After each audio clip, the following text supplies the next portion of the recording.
Okay जी। फिर जब कोई ऐड होगा तो फिर साथ साथ ऐड होता जाएगा। हम अपना लेक्चर स्टार्ट करते हैं आज का जी। बिस्मिल्लाहिर्रहमानिर्रहीम। अभी तक आप लोगों ने 40 मार्क्स के जो आपके लेक्चर्स हैं वो अप्लाइड मैथ्स के हो चुके हैं। सर आतिफ ने आपको 4 लेक्चर करा दिए हैं ओडीज के। तो आई होप आपने प्रैक्टिस कुछ कर ली होगी। अभी सबसे आसान पोर्शन जो है अप्लाइड मैथ्स वो उसका पहला लेक्चर है आज। इसे हम तो यही कंसिडर किया करते थे कि बस ये पेपर में टाइम बचा लें और ओवरऑल जब ड्यूरिंग प्रेपरेशन जब आप थके शकते हो तो ये बैठ के प्रैक्टिस करते रहा करें, क्योंकि इसमें कुछ एक एक फार्मूला है और इससे पूरी टेक्निक आपकी सॉल्व हो जाती है। आपको बस एक अच्छा हैंडी कैलकुलेटर चाहिए जो आप अपनी स्टडीज के दौरान यूज करते रहें, क्योंकि उससे आप काफ़ी यूज हो चुके हैं। तो ये 40 नंबरों के इधर इस पोर्शन से सवाल आते हैं, आपको 4 सवाल आते हैं। और हमारे भी टोटल 4 लेक्चर ही होंगे इसके, 2 इस वीक में 2 नेक्स्ट वीक में। तो इस हिसाब से प्रैक्टिस जब कर लीजिएगा। ये बाकी आप लोगों का मुझे जिन लोगों को मैं जानता हूँ, कईयों को मैं नहीं भी जानता, तो जिनका जो जो भी बैकग्राउंड है बिल्कुल उस बैकग्राउंड से आप आज़ाद हो कि थोड़ा सा आज के लेक्चर्स को, ये वाले न्यूमेरिकल एनालिसिस लेक्चर सुनिए कि ये बिल्कुल बड़े आसान है। ये आपने सिंपल एफएससी भी की हो उसके बाद भी आपके लेक्चर हैं तो आप आराम से ये चीज़ें कर सकते हैं।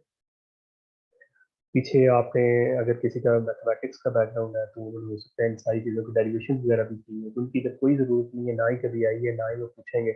सिर्फ to the point very specific तैयारी अपने करनी है ताकि आप लोग अपना टाइम दूसरे सब्जेक्ट्स को भी दे सकें। तो जिस पोर्शन की तैयारी ज़्यादा एक्सपेंसिव होती है वो हम आपको खुद ही बता देते हैं और देते भी रहेंगे, लेकिन इसको बस आपने ये जो लेक्चर्स हैं ये आपने टेक्निक देखनी है। लेक्चर के अंत में आपको उस बुक से जिससे सवाल लेता है एग्जामिनर, आपकी रिकमेंडेड बुक भी है, वो शेयर भी की जा चुकी है रिचर्ड बर्डन की। तो बुक पढ़ने की ज़रूरत नहीं है, वो बड़ी एक्सपेंसिव बुक लिखी हुई है। तो सिर्फ आपने टेक्निक समझनी है। और उसके बाद मैं जो जिस लेक्चर से मैं आप जो लेक्चर मैं आपको कराऊंगा उसकी मैं आपको पीडीएफ भी शेयर कर दूंगा इन केस आप बाद में देखना चाहें। और उसी बुक से जो प्रैक्टिस क्वेश्चन है वो भी शेयर करूंगा। सिर्फ आपने वो प्रैक्टिस कर लेनी है। आप क्या करेंगे कि जो टॉपिक मैंने कराया होगा मैं भी शेयर करूंगा, वो आप अपनी तसल्ली के लिए उस बुक में जाके उस टॉपिक को सर्च करके फिर उसकी जो एक्सरसाइज आप सामने आएगी उसके जो पहले 2-3 सवाल है सिर्फ वो कर लेंगे, उसकी भी आगे डिटेल में नहीं जाना, क्योंकि वो बड़ी ज़्यादा फिर अप्लाइड क्वेश्चन आ जाते हैं कि आपने अपना टाइम वेस्ट नहीं करना। ठीक है जी।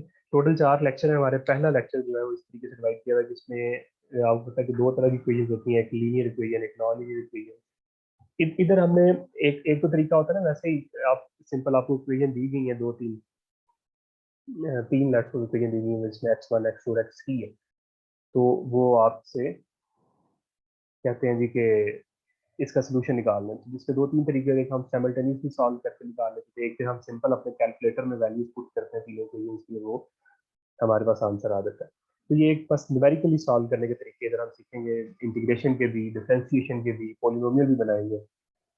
आज के टॉपिक लेक्चर में हमने सोल्यूशन देखना है लीनियर इक्वेशंस का। ये 2 मेथड है आपके कोर्स में सिर्फ, एक जैकोबी मेथड है, एक गॉस सीडल मेथड। और ये दोनों मेथड बड़े एक दूसरे सेम तरीके से, सिर्फ एक छोटा सा फर्क है वो हम देखेंगे। फिर हमने इंटीग्रेशन को कैसे सॉल्व करना है वो देखना है। उसके 3 मेथड है आपके पास। एक है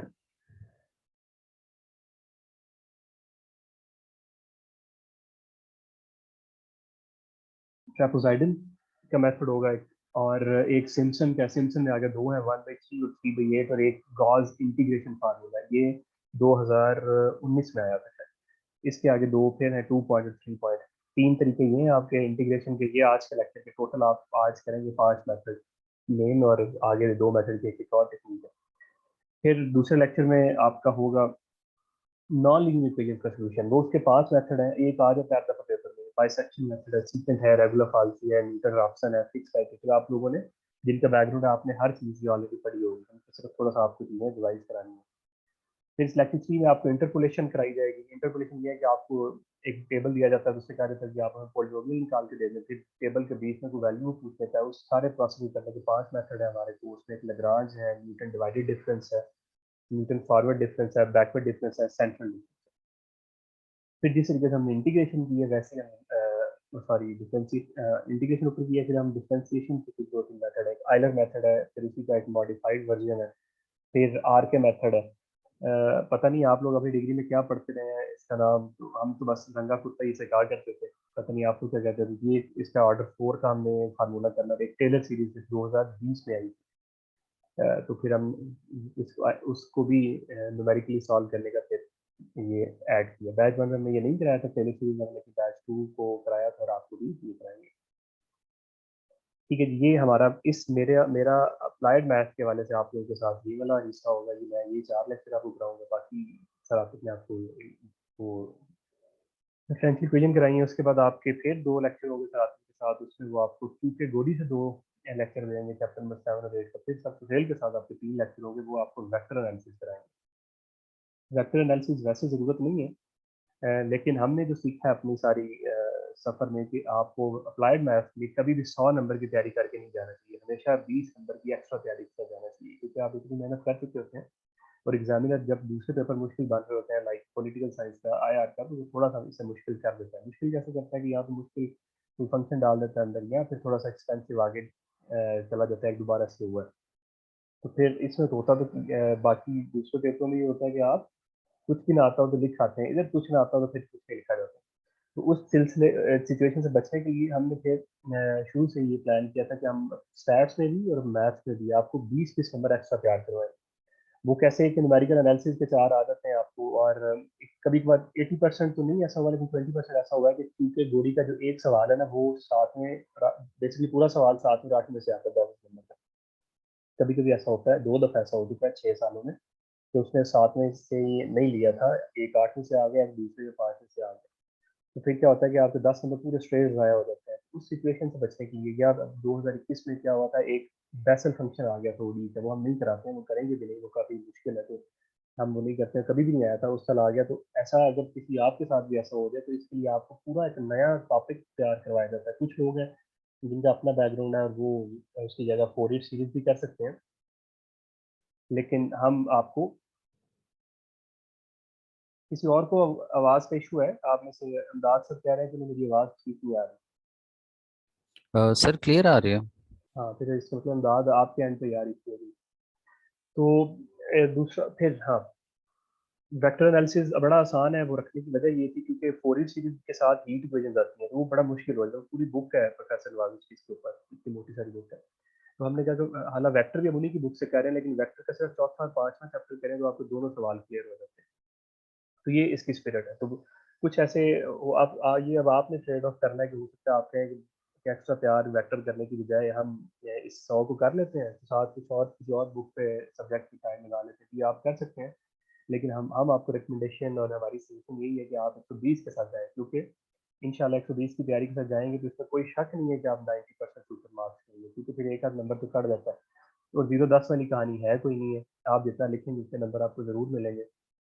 हाँ, कि अगर आप ठीक लिख रहे हैं सही डायरेक्शन, लाइक आपको भी ओडी की तो अभी आपने कर लिया होगा ना, तो आप एंड पे जाके फँस जाते हैं, आपको वो जो फैक्टर बन रहा है इंटीग्रेशन फैक्टर, उसकी समझ नहीं आ रही कैसे इंटीग्रेशन लेनी है, एंड पे कोई वो इनिशियल वैल्यू प्रॉब्लम दे देता है, आप सी की वैल्यू सही नहीं निकालते, तो एक आध नंबर से ज़्यादा 1-2 नंबर काटता है, आपको 7-8 नंबर दे देता है। तो ये दूसरा एग्जामिनर पे भी डिपेंड करता है। 2030 वाले एग्जामिनर थोड़े से सख्त थे, उन्होंने पॉइंट इतने नंबर नहीं दिए जितने 18 और 19 में उन्होंने दिए थे। स्टेप्स के नंबर दिए थे लेकिन कम दिए थे।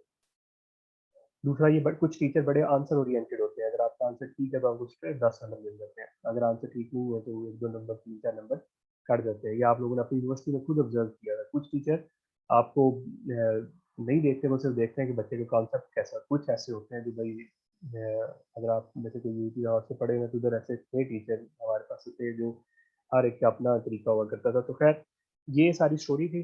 तो आज हम अपने अपने लेक्चर की तरफ आते हैं। ये बहुत आसान है, तभी आपको खुद ही आइडिया हो जाएगा कि सिर्फ आपने इसके बाद करना क्या है कि इसकी थोड़ी सी प्रैक्टिस कर लेनी है और आपका ये टॉपिक साथ साथ ही क्लियर हो जाएगा। अभी कोई सवाल यहाँ तक है तो प्लीज़ वो आप पूछ सकते हैं। नहीं सर, कंटिन्यू कर। चलिए,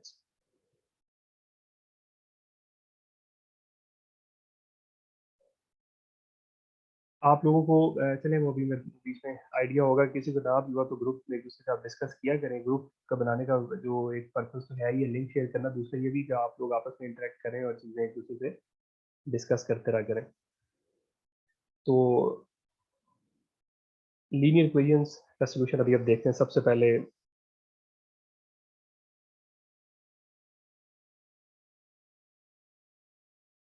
मैंने जिस तरह बताया कि दो मेथड है आपके, एक जैकोबी है, तो मेंशन करता है आपको इस मेथड से करेंगे इससे नहीं करें ना, दोनों में दो ही हैं, उस दोनों में से एक आपको मेंशन कर देगा।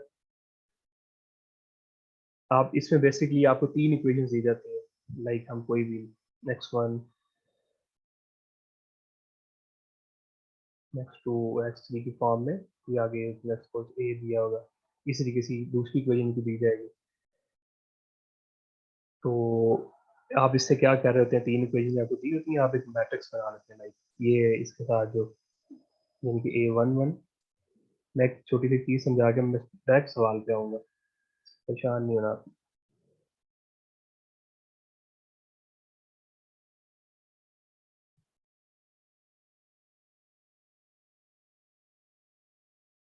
ये जी हमारा एक मैट्रिक्स बन गया। ये आपको पता ही है कि A11 A12 A13 आपके जो भी वेरिएबल उनके साथ वाली चीजें होती हैं, आप आपने इसमें अक्सर वो पूछ लेता है कि एक सिंपल आपको तीन इक्वेशन दी जाएंगी किसी भी फॉर्म में, एक लिख लेते हैं साथ आगे थोड़ा सा आपको, x1 plus x2 plus 4x3 6 4x1 x2 minus x3 4 3x1 minus 6x2 minus x3। आपको जी ऐसी इक्वेशन पेपर में आ जाएगी, ऐसे उसमें लिखा होगा इसे जी सॉल्व करें यूजिंग जैकोबी मेथड और गॉस सीडल मेथड। ठीक है, तो ये आप इससे एक अपना मैट्रिक्स बना लेते हैं। फिर इसका क्या बनेगा, ये देखें 1 है 4 है 1 1 4, ये एक आपका मैट्रिक्स आ गया। इसमें ना एक चीज छोटी सी चेक करनी होती है, फिर उसके बाद हम अपने सवाल पे आएंगे कि ये देखना होता है कि डायगोनल डोमिनेंट है कि नहीं।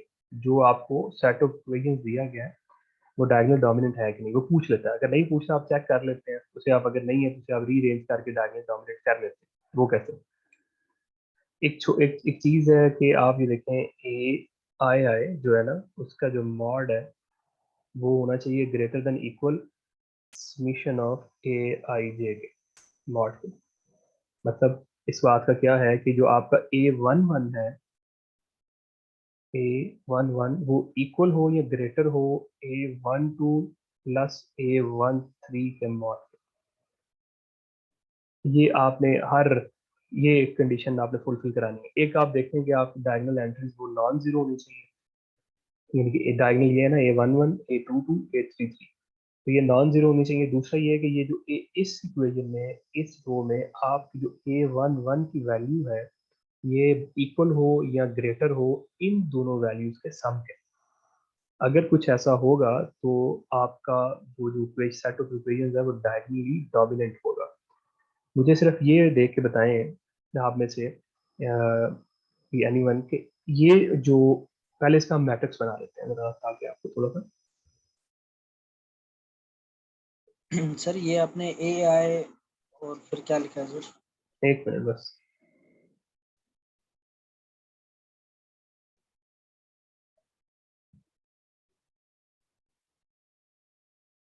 ये ना भी पेपर में आप इस तरह बनाए तो आपको वैसे देख भी आइडिया हो जाना चाहिए। ये देखें, ये इससे मैंने इस सेट ऑफ इक्वेशन से मेरा ये मैट्रिक्स आ गया।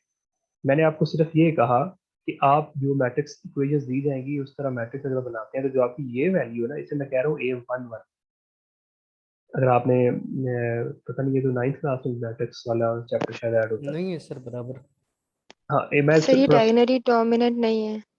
ठीक है, आप मैं थोड़ा सा मैं और एक्सप्लेन कर दूं, यानी कि ये जो आपका ये वैल्यू है ये इक्वल या ग्रेटर हो इन दोनों वैल्यूज के सम के। तो आप देखें कि ये 1 है और ये दूसरी, मैंने इसका मॉड लिया हुआ है ना, इसका साइन नहीं देख रही, आपका 5 हो गया। इट्स मीन कि ये इक्वेशन तो हमारी फुलफिल नहीं हो रही है ये वाली।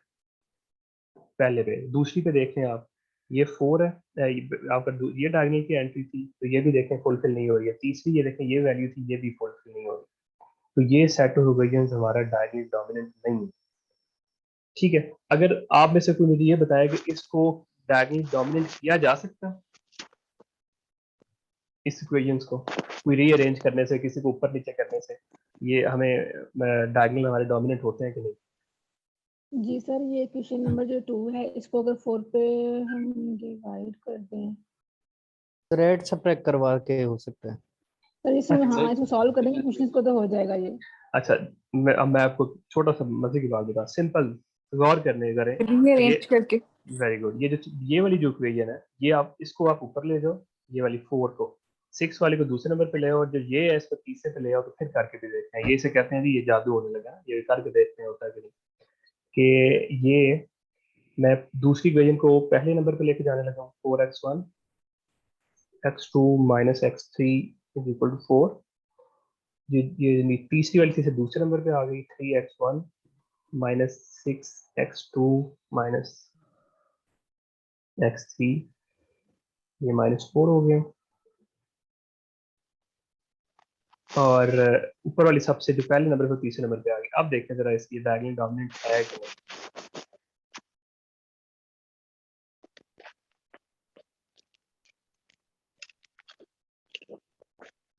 जी सर, ये है, फुलफिल कर दिए इस कंडीशन को। ठीक है जी, बस आप अब को ये चीज समझ आ गई। आप में से कोई ऐसा जिसको ये सब चीज समझ नहीं आई कि डायगोनली डोमिनेंस कैसे चेक करते हैं? सिंपल, अगर आपको सर जी जी सर जो अभी लिखा है ना उसका कैसे किया आपने, वो करके बता दें।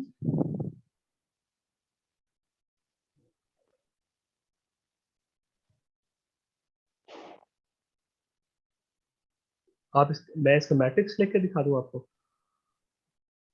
सर मैट्रिक्स तो मैंने खुद से भी लिख लिया था, लेकिन वो फिर जीरो कैसे हो रहा है वो नहीं समझ आ रही। जीरो जीरो क्या हो रहा है? कि आप क्या समझ गई हैं जी? ये देखें ना, 4 1 -1। सर आपने कहा था ना डायगोनल मस्ट भी जीरो होना चाहिए, तो वो कैसे नहीं हो रहा है वो नहीं, नहीं समझ आ रहा। मैंने क्या है, नॉन जीरो एंट्री होनी चाहिए, जीरो नहीं होना चाहिए। ये देखिए, -6 -1 1 1 और 4। और ये देखिए, ये एंट्री डायगोनल की फुलफिल कर रही है कंडीशन, ये भी और ये भी, तीनों डायगोनल डोमिनेंट भी हैं और तीनों नॉन जीरो भी हैं। नॉन जीरो मैंने कहा था, ये नॉन जीरो होने चाहिए। सर तो वो जो 1 1 1 था तो वो भी तो नॉन जीरो ही था। जी, आप क्या पूछने लगे थे दूसरे भाई? अभी क्या आवाज थी? सर ये डोमिनेंस के लिए सिर्फ पहली रो का होना चाहिए, या जो कंडीशन आपने लिखवाई वो पहली रो के लिए होनी चाहिए, या सारे मैट्रिक्स के लिए सबके होनी लिए, सबके लिए। चाहिए? तो सर ये थर्ड वाली किस तरह हो रही है सर? ये देखें, ये 4 है, इस जगह पे 4 को रखें, और ये पीछे बचा 1 और 1। मैंने बेसिकली ना ए आई आई मतलब A33 A22 या A11 इधर होगा, बाकी जितनी भी रेस्ट एंट्रीज होगी वो इधर आप ऐड करेंगे। ठीक है सर, ठीक है। ठीक है जी। मैडम मदीहा, आप क्या कह रही थी? जरा आपके साथ इशू क्या चल रहा है वो डिस्कस कर लें जरा जल्दी से। सर नहीं, ये नॉन जीरो वाली बात नहीं समझ आ रही मैडम मुझे। जीरो नहीं होना चाहिए, बस इधर जीरो नहीं, जीरो के अलावा कुछ भी हो जाए उसे नॉन जीरो। लिखा हुआ था मैट्रिक्स, उसमें भी तो जीरो नहीं था। हाँ तो नहीं था, मैं कौन से कह रहा हूँ उसमें जीरो था। मैं सिर्फ आपको ये तो डायगोनल डोमिनेंट समझाने की कोशिश कर रहा हूँ कि आपने डायगोनल डोमिनेंस कैसे चेक करनी है। आगे सवाल की तरफ चलते हैं, उधर आपको मजीद समझ आ जाएगी। ठीक है जी, ये थोड़ा सा आइडिया अपने ज़हन में रखें कि अगर जब भी आपको इक्वेशन आएगी तो आपने इसकी डायगोनल डोमिनेंस चेक कर लेनी है। अगर नहीं है तो आप उसे कर लेंगे। हाँ, अगर फिर भी आप कुछ ऐसे सवाल भी आ सकते हैं जिसको रीअरेंज करने से भी ना आए, उसके बावजूद भी आप उसे बता देंगे कि डायगोनल डोमिनेंट नहीं है, लेकिन आप उसका सोल्यूशन निकाल देंगे। अच्छा मदीहा, इसमें सिर्फ कुछ ऐसा नहीं, मतलब ये बता रहा था कि जो देखना होता है, आप अगर कोई एंट्रीज ऐसी भी आ सकती हैं जिसमें कि एक डायगोनल जो है ना, लाइक हम अभी इसे देख लेते हैं कि इधर लिखा हो x2 और x3 करके कुछ ऐसा हो, 6 है, इसमें नीचे में कोई x1, यानी कि अब इसका देखें ना, इसका डायगोनल ये वाला x1 जो वैसे ही 0 है, ये जिसके साथ ये 0 से मल्टीप्लाई हो रहा है ना, इससे कुछ नहीं है। तो इस केस में भी आप इसे रीअरेंज में कर सकते हैं। ऐसा कोई केस आएगा तो वो आपको उधर भी क्लैरिटी हो जाएगी। सिर्फ आपका डायगोनल जो है उसकी कोई वैल्यू होनी चाहिए, यानी कि डायगोनल पे कुछ ना कुछ पड़ा जरूर होना चाहिए, 1 -1 एटसेट्रा कुछ भी। ओके सर, समझ आ गया। ठीक है जी, अब हम एक सवाल करते हैं तो उससे आपको फौरन चीजें वैसे पिक कर देंगे आप लोग। सर कोई ऐसी भी कंडीशन आएगी कि जिसमें ये कंडीशन फुलफिल ना हो रही हो कि हर क्वेश्चन में ये कंपलसरी है कि डोमिनेंस फुलफिल हो? असल में ना ये जो मेथड है ना ये कन्वर्ज करते हैं ज्यादा तेजी से जिधर डायगोनल डोमिनेंस की कंडीशन ना फुलफिल कर रही होती है। ये मेथड आप उधर भी लगा सकते हैं जिधर नहीं कर रही, लेकिन फिर आइट्रेशन ना थोड़ी सी ज्यादा हो जाती है। ठीक है, तो इसलिए बस हम चेक कर रहे होते हैं। पहले वो पूछ भी किसी एक दो दफा उसने पूछा भी है कि इसकी डायगोनल डोमिनेंस चेक करें, तो इस सवाल की एक शर्त यही है कि वो कहते हैं जी एफिशिएंट तभी होगा अगर आपकी जो मैट्रिक्स है या आपकी जो इक्वेशन है वो डायगोनल डोमिनेंट हो। Okay sir. ठीक है,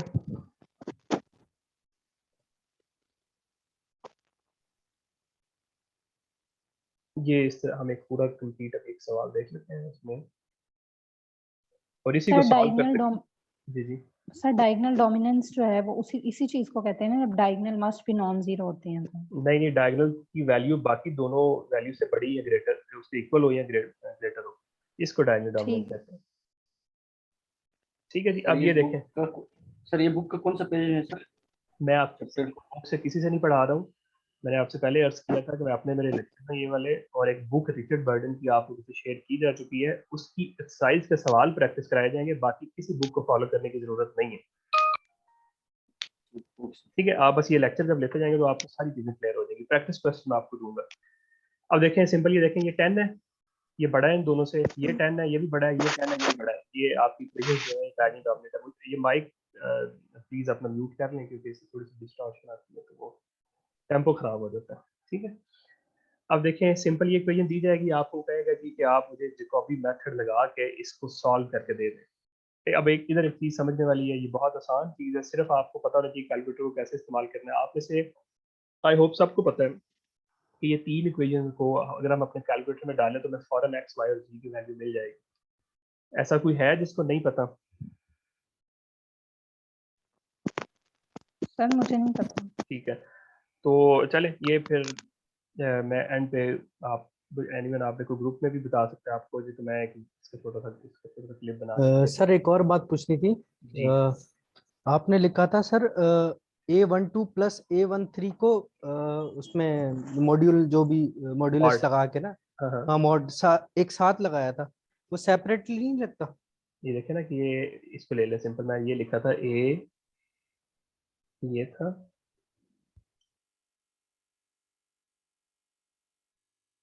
इसका समीशन लेना था आपने ए आई जे का, तो ए आई जे मतलब ये अब इस केस में अगर देखें तो ये क्या बनता है, A11 आगे फिर ये A12 और A13। अब A11 आपको 10 है और A12 5 है और 2 है, तो ये क्या बन हाँ गया, ये 7 बन। सर, ये यही बोल रहा था ना, सेपरेटली आपने वहां पे वो उस पे लिखा था, मतलब ये A12 का भी मोड होगा और फिर A13 का भी होगा ना, एग्जैक्ट इसी तरह आपने भी हाँ इसी हाँ, तरह लिया, लेकिन वहाँ सम हाँ लेना ना, ऐसे लेना है, कोई इशू नहीं है उसका, कोई हाँ ठीक ठीक ठीक। है। अच्छा जी, अब आ जाए सवाल की तरफ। अब आपको मुझे 2 मिनट देने हैं, आपके ये सारे जितने इश्यूज हम रिजॉल्व हो जाएंगे। मैं सिर्फ अर्ज ये करना चाह रहा था कि आप लोग क्या करेंगे, इस सवाल को शुरू करने से पहले अपने कैलकुलेटर में ये तीनों इक्वेशन पुट करके ना आप एक्स वाई और जी की जो ओरिजिनल वैल्यू है वो साइड पे लिख लेंगे अपने पास। एग्जामिनर को आप नहीं दिखाएंगे उधर, लेकिन आप अपने रफ पे उसे लिख लेंगे कि मेरी ये वैल्यूज आ रही है एक्स वाई और जी की, ताकि हमने जो आगे आइट्रेशन करनी है वो आपको पता चलता है कि आप ओरिजिनल वैल्यू के करीब आ रहे हैं, दूर जा रहे हैं, थोड़ी सी तसल्ली हो जाती है। आप खुद सोचो कि अगर आपको आंसर का पहले ही पता हो फिर आंसर को निकालना हो तो फिर बंदा जल्दी चीज़ें आराम आराम से कर लेता है, गलती की हो तो फौरन से पकड़ लेते हैं। तो सबसे पहले आप क्या करेंगे कि आप एक्स वाई पहली इक्वेशन को रीअरेंज करके उसे एक्स की फॉर्म में लिखें, सिंपल।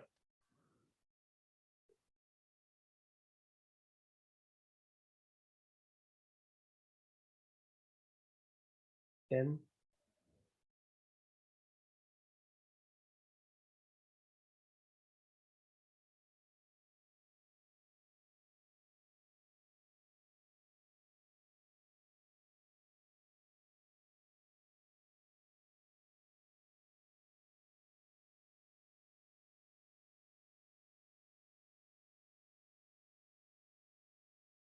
सिंपल जी, मैंने क्या किया कि मैंने पहली इक्वेशन जो थी आपकी से एक्स की फॉर्म में लिख लिया, दूसरी में मैंने वाई को एक साइड रख ली, तीसरी मैंने जी को रख ली, ये मेरे पास तीन इक्वेशन आ गई। ठीक है, अब आप क्या करेंगे कि सबसे पहले ये आपका पहला स्टेप होगा कि आप तीनों इक्वेशन को एक्स वाई और जी की फॉर्म में लिख लो। डायगोनल डोमिनेंस चेक करने के बाद, अगर वो फिर रीअरेंज करके वापस करना है। उसके बाद जो इसका जैकोबी में जो पहला स्टेप आपने करना होता है वो आपका ये है कि आप इनिशियली एक्स, वाई और जी तीनों को जीरो के इक्वल इनपुट लेट करते हैं कि एक्स, वाई और जी की जो इनिशियल वैल्यूज हैं वो तीनों की जीरो है। ठीक है, तो आप अब देखो कि अब हम इससे आप नंबरिंग उधर साथ ना, आप पेपर में क्या करते रहेंगे, ये नंबर उससे आप दे के रखेंगे, ये इक्वेशन 1 है, ये 2 है, ये आपकी इक्वेशन 3 है, आप उधर लिखेंगे by putting values of y and z in equation number 1 and we get. थोड़ी सी साथ अंग्रेजी उसे पसंद आती है एग्जामिनर को, आपने वो स्टेप जो कर रहे होगे ना आप साथ साथ एक्सप्लेन करते जाना। अब सिंपल आप देखें x, y और z तीनों की इनिशियल वैल्यू जीरो है। पहली हम इक्वेशन नंबर 1 में y और z की अगर वैल्यू पुट कर दें जीरो जीरो, हमारे पास क्या आंसर आएगा 0.3। कैसे, ये देखें,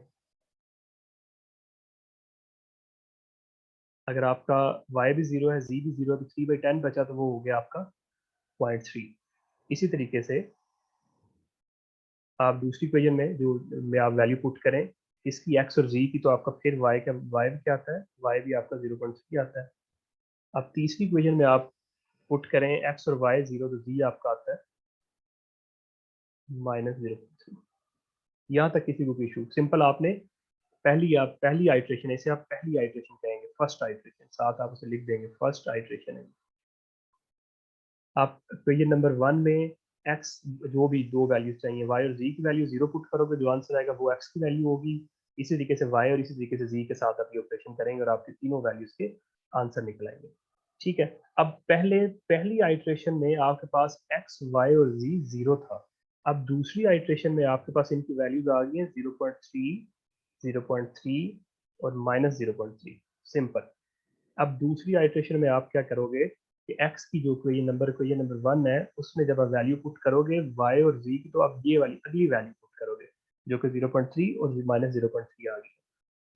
तो जब आप इसे उस इक्वेशन में पुट करेंगे तो आपके पास x की वैल्यू आ जाएगी 0.39, y की वैल्यू आ जाएगी 0.33 और z की वैल्यू आ जाएगी -0.51।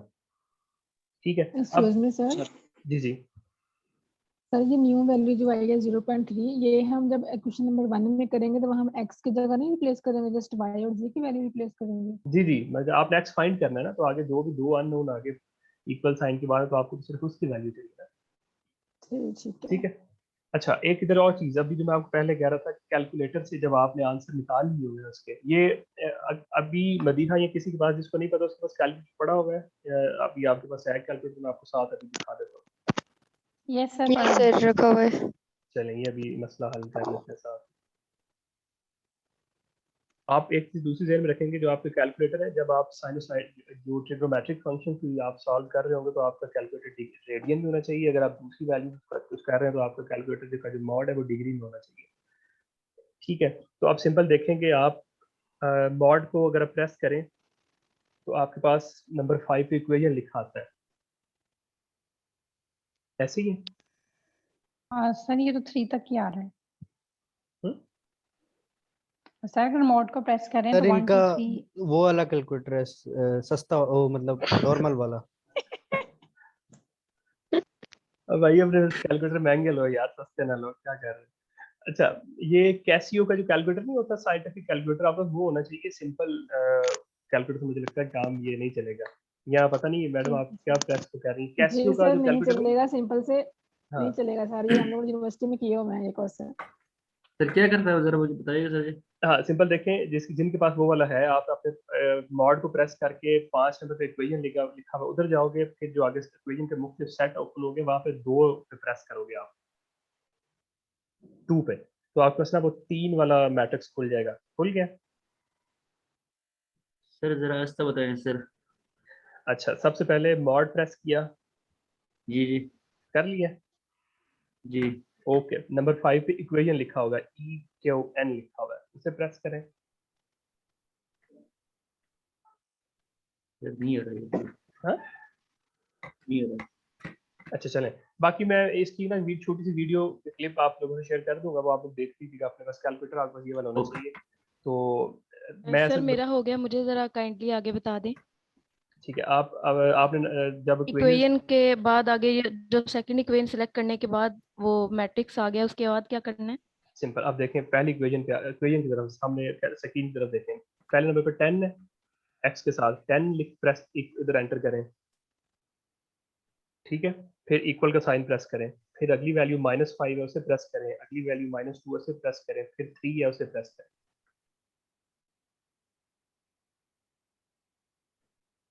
जी मैम समझ आइए। जी सर, हो गया। थैंक यू हाँ, सर। ये आपने इंश्योर करना है कि जो आपका इक्वल के बाद वाला साइन है उसको उसी के साइन के साथ करना है, इक्वल के दूसरे वाले में कैंसिल करना है, क्योंकि इक्वेशंस हैं ये इसी तरह आई होती हैं, x + y + z = d लिखा होता है, तो d की वैल्यू इक्वल साइन के जो बाद होगी वही आपने एंटर करनी है, ठीक है। इसी तरीके से आप दूसरी इक्वेशन आप पुट करते हैं, तो 4 -10 3 और -3, x के साथ 1 है, y के साथ 6 है, 10 है, फिर -3। तो ये आप जब सॉल्व करते हैं तो आपको अपनी x, y और z की तीनों वैल्यूज मिल जाती हैं। तो वो पता क्या आती है वो मैं लिख देता हूँ, साइड पे हम लिख लेते हैं कि जो हमें ओरिजिनली हमारी ये वैल्यूज है, x = 0.341 जो मैंने अभी कैलकुलेटर से निकाली, y की है 0.285। तो ये परेशान नहीं रही, आप सिंपल कैलकुलेटर का इशू है, फौरन आप अपने जब ये वाला लोगे तो ये निकल आएगा, ठीक है। ये बेसिकली ना हमें इन वैल्यूज तक पहुंचना है किसी तरीके से। तो ये आप खुद आप सोचो स्टूडेंट्स के, अगर आपके पास आंसर पड़ा हुआ है और आप आइट्रेशन कर रहे हैं तो आपको आइडिया हो जाएगा हम ठीक जा रहे हैं। अब देखें कि x की वैल्यू हम दूसरी आइट्रेशन पे आए हैं 0.39 पे, ओरिजिनल आंसर है 0.341, इट्स मीन कि ये कन्वर्ज कर रहा है। y 0.33 है, असल आंसर है 0.285, तो ये ठीक है, उसके ज़्यादा दूर नहीं है। तो z -0.51 है और इधर आंसर में ये -3 है। अच्छा सर, इसमें एक चीज बता दें, x की वैल्यू 0.39 और y की, ये कैसे हमने निकालनी? x की क्या वैल्यू कह रहे हैं आप? सर ये जो आपने पहले वैल्यू निकाली है ना मैट्रिक्स में, वो आपने कैसे निकाली? जो सबसे पहले वाली वैल्यूज हैं, सर x = 0.339, ये लास्ट वाली लाइन जो आपने लिखी है, y = 0.33, ये वाली सर। जी। तो यार ये देखें ना, मैंने यही कहा कि पहली दफ़ा आपने पहली इक्वेशन में इन वैल्यू 0 पुट की थी और ये आया 0.3 0.3 और -0.3। अब आप इस सेट की ये वाले जो वैल्यूज हैं ये आप पुट करेंगे वापस अपनी इक्वेशन में x, y और z की न्यू वैल्यूज निकालने के लिए, ठीक है। यानी कि मैं ये जो 0.3 और -0.3 आप इस इक्वेशन में पुट करेंगे ना 1 में, तो x आपका 0.33 आ जाएगा, 0.39 आ जाएगा। इसी तरीके से जब आप ये आपकी थी सेकंड आइट्रेशन, अब आपने थर्ड आइट्रेशन किसके साथ करनी है, इन वैल्यूज के साथ 0.39, 0.33 और -0.51। अब आप इन वैल्यूज को आप एंटर अपना इक्वेशन में वापस पुट करेंगे जाके, तो आपकी नई वैल्यूज निकल आएंगी। जब आप इसी तरीके से करते जाओगे तो आप छठी इस केस में आप आप 9वीं आइट्रेशन पे जाके आपके आंसर आएंगे इसके तरीके। इसलिए हम मैं ये बात शुरू में करना चाह रहा था, लेकिन मैं एक दफ़ा आपको पूरा सवाल करके दिखाऊं, फिर आपको आइडिया होगा कि आपको न्यूमेरिकल एनालिसिस के सवाल सॉल्व करते हुए टाइम ज़्यादा लगता है। बेसिकली आपके टोटल आपने 10 सवाल सॉल्व करने होते हैं आपके अप्लाइड मैथ्स पेपर में, हर सवाल 10 नंबर का होता है, तो आपको 18 मिनट मिलते हैं एवरेज एक सवाल के लिए। तो आप देखेंगे कि हो सकता है कि न्यूमेरिकल एनालिसिस किसी सवाल में आपको 25 मिनट भी लग जाए, किसी में 22-24। इसलिए आपने जो आपके पहले सवाल होंगे ओडी के, या आपने जो अगर तो आ जाए ना चैप्टर नंबर 8-7 से एक सवाल आ जाए इंशाल्लाह, जब आप करेंगे आपको आइडिया, वो हमने रट्टे लगाए होते हैं, वो 5-5 मिनट में सवाल सॉल्व हो जाते हैं। तो हमने अपना टाइम अपने अपने फॉरन पेपर आपके सामने आएगा तो आपने देख लेना कि पेपर में न्यूमेरिकल एनालिसिस के सवाल कैसे आए हुए हैं। अगर तो आपको लग रहा है कि उन्हें लंबी ज़ाहिर आपने प्रैक्टिस की होगी, आइडिया हो जाता है कि लंबी कैलकुलेशन है, तो आप अगर थोड़ा सा टाइम पीछे से बचा के आएंगे, आप इन सवालों की पूरा 1 घंटा रखेंगे कम अज़ कम। मैं एक क्योंकि ये 18-18 से यानी कि 4 सवाल है ना, तो आपको 1 घंटा और 20 मिनट लगेंगे। 80 मिनट आपने कम अज़ कम रख के आने हैं। जितने ज़्यादा रखेंगे उतने ज़्यादा आसानी से और सुकून से ये वाले सवाल आप सॉल्व कर पाएंगे, क्योंकि ये आते होते हैं टाइम का इशू आ जाता है थोड़ा सा, अगर आप पीछे टाइम बचा के नहीं लेके आते तो। अब इसी तरीके से देखें, चौथी आइट्रेशन आएगी, 5वीं, छठी, और आप सिर्फ साथ-साथ आइट्रेशन के लिए देखते जाएंगे कि जो मेरी आइट्रेशन आ रही है उसका आंसर इधर ये थी, इसके करीब-करीब आ रहा है कि नहीं। आपका 9वीं आइट्रेशन पे आके जब आप लेट्स सपोज मैं इधर देखता हूँ, ये मैं आपसे शेयर भी करूँगा ये। जब 9th आइट्रेशन आती है तो आपकी x की वैल्यू आती है 0.341, 5 y की वैल्यू आपकी आती है 0.2851 और z की आपकी आती है -0.5053। तो अब देखें ये तीन आपके ना, आपने एक और निशानी रखनी है ज़हन में। एक तो ये है कि आपको इसका आंसर पता था तो हमें पता चल गया कि हम ठीक पहुंच गए हैं इस तक 9वीं आइटरेशन पे जाके। दूसरा ये होता है कि आप ना 8वीं और 9वीं आइटरेशन पे देखो कि हाँ, ये थोड़ा सा एक कॉन्सेप्ट छोटा सा समझ लें।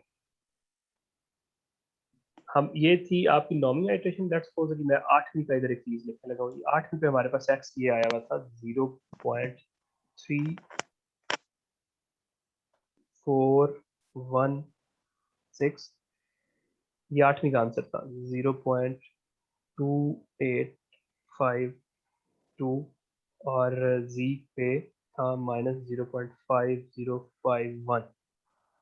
ठीक है, आपने ना, अगर आपको पेपर में वो कहता है कि अप टू 3 डेसिमल प्लेसेस आपका आंसर करेक्ट आना चाहिए, ये चीज ध्यान में रखना है, ये आपको हर 3 सवालों में काम आएगी। अप टू 3 डेसिमल प्लेसेस कि आपने का आंसर यहाँ तक करेक्ट आना चाहिए। तो जो आपकी 2 कंसेक्टिव आइटरेशन होंगी उनमें आपके पॉइंट के बाद जो 3 नंबर होंगे वो सेम आने चाहिए। अब देखें ये 8वीं आइटरेशन में ये 3 नंबर थे और ये 9वीं में आपके 3 थे। अब इधर आके इधर भी आके आप रुक सकते हैं।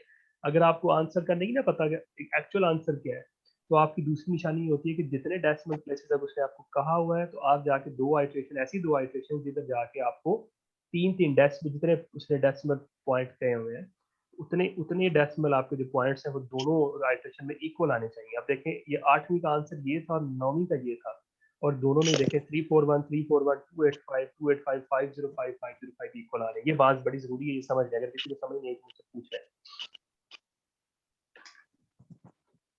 सर ये बात तो समझ आ गई है कि मतलब आप कह रहे हैं कि 3 डेसिमल तक लिखना है, तो ये दोनों ही आंसर सही थे। तो अगर उसने 3 डेसिमल तक कहा होगा तो हम 8th पे ही रुक जाएंगे क्योंकि वो ठीक हो जाएगा वहां पर, यही नहीं कह ऐसा रही नहीं, हैं नहीं ऐसा नहीं मैं कह रहा, मैं कह रहा 9 हूँ पे कि आपने 2 आइटरेशन पे देखना है।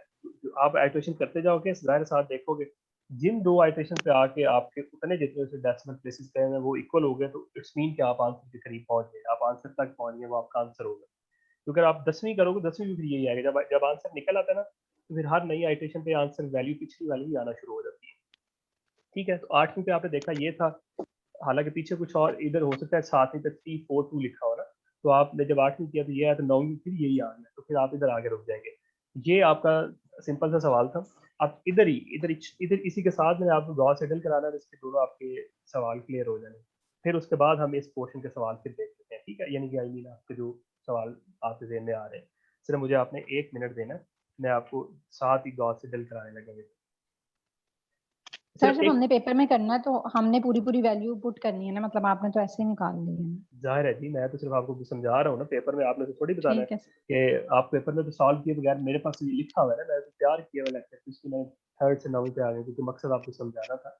सॉल्व मैंने आपको खुद ही करके दे देना। अब देखें इधर छोटी सी एक और स्टूडेंट्स, इसी तरीके से इक्वेशन आई होगी जैसे ये इक्वेशन आई है ना, ये 3, और आपको कहेगा जी कि अब इसे गॉस सिडल से सॉल्व करें।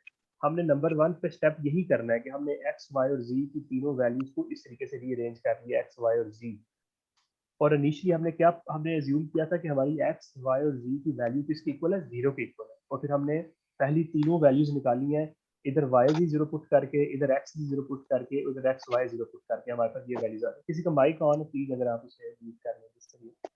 तो अब अगले गॉस सिडल में क्या फर्क है, सिर्फ ये थोड़ा सा आपने फर्क समझना है और आपको खुद लगेगा कि ये तो मसला ही हल हो गया हमारा, मेथड पूरे का पूरा 1 सेकंड में समझ आ गया। इसके लिए एक और हम इक्वेशन ले लेते हैं, आपको इस तरह की इक्वेशन दे देता है जी, 83x plus 11y minus 4z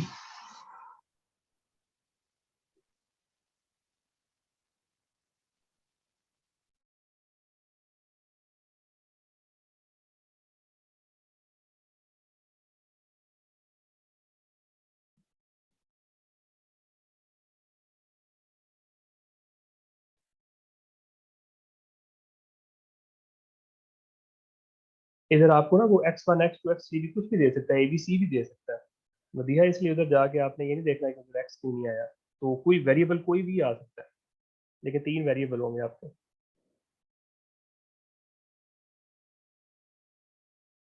simple ये इक्वेशन है, वो आपको कह रहा है जी मुझे गॉस सिडल से आप मुझे सॉल्व करके देने। पहला स्टेप आप लोग को पता है क्या करना है कि सिंपल ये देखें 83 दोनों से बड़ा है, 52 दोनों से बड़ा है, 29 दोनों से बड़ा है। हम इन्हें रीअरेंज नहीं करेंगे, नॉन जीरो भी है तीनों और डायगोनल डोमिनेंट भी है, ठीक है। सिंपल हम इन्हें रीअरेंज वो एक्स की फॉर्म में, एक्स वाई की फॉर्म में हम इन्हें लिख लेते हैं। सर ये जो चीज आपने देखी है ये हमने एग्जामिनर को नहीं ना शो करनी, बस खुद के लिए देखनी है ना। मैंने क्यों नहीं शो करनी से, अगर उसे बता दें कि डायगोनल डोमिनेंट है। ठीक। हाँ, एग्जामिनर को अच्छा लगेगा ये आज जब उसे बताएं।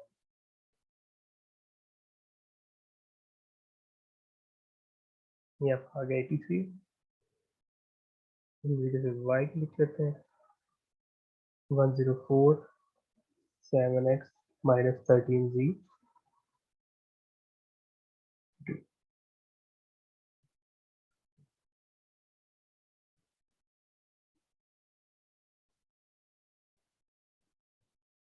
ठीक है जी, आपका दूसरा स्टेप हो गया डायगोनल। अच्छा जी, इधर थोड़ा सा आपने अपना दिमाग मरकूज कर लें सामने।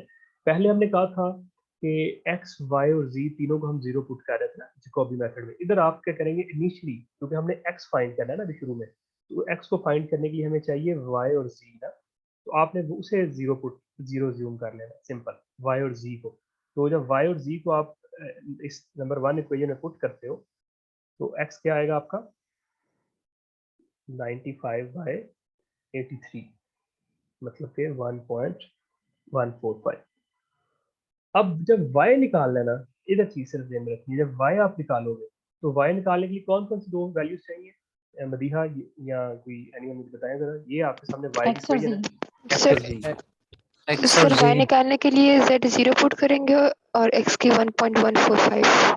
वेरी गुड, मैं यही चीज आपको समझानी थी कि स्टूडेंट्स ये देखें गॉस सिडल में और जैकोबी में फर्क ये है कि उधर आपने एक्स वाई जी हर दफा जो वैल्यू सेट बना लेते थे आप वही पुट कर रहे थे। इधर आपने हमेशा अपडेटेड वैल्यू पुट करनी है, जिस वेरिएबल की जो नई वैल्यू आती जाएगी आप उसे यूज करते जाएंगे। कैसे? शुरू में हमने एक्स निकाल लिया वाई और जी पुट करके, अब जब हमने वाई पुट करना, वाई निकालना तो हमें एक्स और जी चाहिए था। जी की तो हमारे पास अभी तक पुरानी वैल्यू है, नई नहीं आई, लेकिन एक्स की नई वैल्यू आ चुकी है जो कि 1.141 है। तो आपके लिए सिंपल बात यह है कि जब भी आपको वैल्यू जरूरत होगी, आप जो भी आपके पास अपडेटेड वैल्यू पड़ी होगी आप उसका यूज करोगे। इस इक्वेशन तक हमारे पास सिर्फ एक्स की वैल्यू नहीं आई थी जो कि 1.145 थी, जी हमारे पास ऑलरेडी जीरो था। लेट्स सपोज जी हमने इधर x की वैल्यू 1.145 पुट की और z की वैल्यू 0 ही पुट की और y हमारे पास आ गया 1.846। लेट्स सपोज ये सॉल्व करते हैं तो ये 1.846 आता है। अब मदीहा मुझे आप बताएं प्लीज, बाकी चुप रहिएगा। मदीहा ये बताओ कि z की वैल्यू कैसे निकालेंगे? सर y की तो 1.846 आएगी और x की 1.145 आएगी।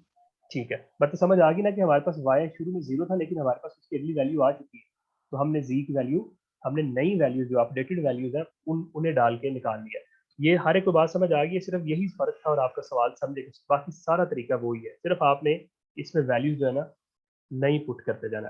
अब ये थी पहली आइट्रेशन, सिर्फ आपको मैं दूसरी आइट्रेशन दिखा दूं। ये थी फर्स्ट आइट्रेशन। अब दूसरी आइट्रेशन अगर करें हम, सेकंड आइट्रेशन, तो एक्स वापस वही है, तो हमें z की वैल्यू मिल चुकी हुई है 1.846, ठीक है, और z की वैल्यू 1.81। अब ये वैल्यू पुट करके आप x की वैल्यू को निकालेंगे जो भी आती है, फिर आप x की वैल्यू इस वैल्यू को यूज करेंगे जिस तरह हमने पीछे किया था। तो ये बेसिकली पूरा मेथड था गॉस सिडल। तो अब मुझे बताएं इन दो सवालों में कोई आपके पास सवाल सर है ये जो? सर जी ये जी सेकंड इटरेशन में x की जगह हम जो y और z की वैल्यू हमने फाइंड की है वो रिप्लेस करेंगे। जी, ये वाली नई वैल्यू हमें आप ज़हन में रख लें कि आपने अपडेटेड वैल्यू का यूज करना है जिधर भी यूज हो रहा होगा, पुरानी वैल्यू छोड़ते जाना, ठीक है। अच्छा, अब अगर आपको वो एरर निकालने के लिए कहे, खुद कहे जी मुझे एरर भी निकाल के दो, ठीक है, वो आपको कहता है जी कि अब हम एरर निकाल लेते हैं।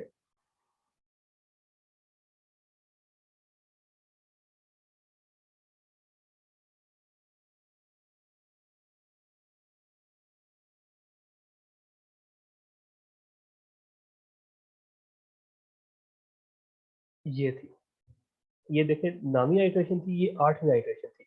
इधर एरर निकालना जरा सीखिए। अगर वो आपको खुद कहता है जी मुझे एंड पे एरर भी निकाल के दो ना, तो एरर कैसे निकालते हैं कि ये ध्यान में रखें जी, एरर का ये कि x new minus x old over x new mod multiply by 100। मतलब एक्स न्यू क्या है आपके पास अब,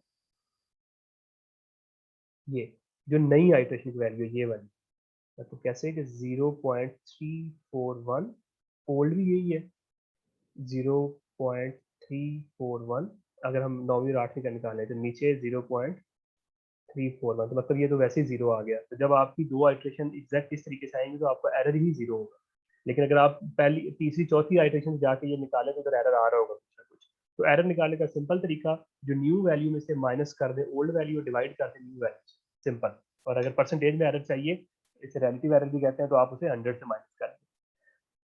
एब्सोल्यूट एरर होता है कि x new minus x old, relative error होता है x new minus x old over x new. ठीक है, ये आप इस तरीके से एरर भी निकाल सकते हो। और आप टू डेसिमल प्लेसेस आ जाए तो यहाँ तक चेक करना है, 4 तक आए तो 4 चेक कर दिए, 3 तक आए तो 3 तक रहना, ये भी आपने ध्यान में रखना है। ठीक है जी, ये आपका सोल्यूशन ऑफ लीनियर इक्वेशन जो है वो कंप्लीट हो चुका है। तो इस पे देख लें अगर कोई इशू है तो फिर हम आगे एक्सक्यूज मी चलेंगे। सर, जी जी मैम। सर यहाँ पे एरर हमेशा 0 आएगा? आप जब आप आंसर तक पहुंच जाओगे ना, एंड पे जाके दो आइटरेशन जो आपकी सेम आ जाएंगी, जाहिर होगा तो जीरो आएगा ना। वैसे अगर आप दूसरी जी, और तीसरी पे निकालोगे तो जीरो भी आएगा, और उसमें कुछ ना कुछ तो एरर सर ये आएगा। एग्जामिनर वहाँ बताएगा कि हमने एरर किस स्टेप पे फाइंड करना है या वो हमने खुद नॉर्मली ना, निकालना होगा? हाँ वो नॉर्मली कह नहीं रहा होता ना, लेकिन आप एंड पे जाके जी, उससे अपनी एक तो आप उसे बता सकते हो कि ये दोनों का देखें डेसिमल प्लेसेस दोनों की सेम आ रहे हैं, तो आप उसे वैसे भी कह सकते हो बाय फाइंडिंग रिलेटिव एरर, तो ये वैल्यू हमारी जीरो आ रही है, तो उसमें हमारा आंसर नहीं है। उसे तो हमें नहीं बताना ना कि हमने कैलकुलेटर से देख लिया और हमें पता है कि हम तक पहुंच चुके हैं। तो जी। आप हाँ, ये आप एंड पे ये भी उसे बता सकते हैं।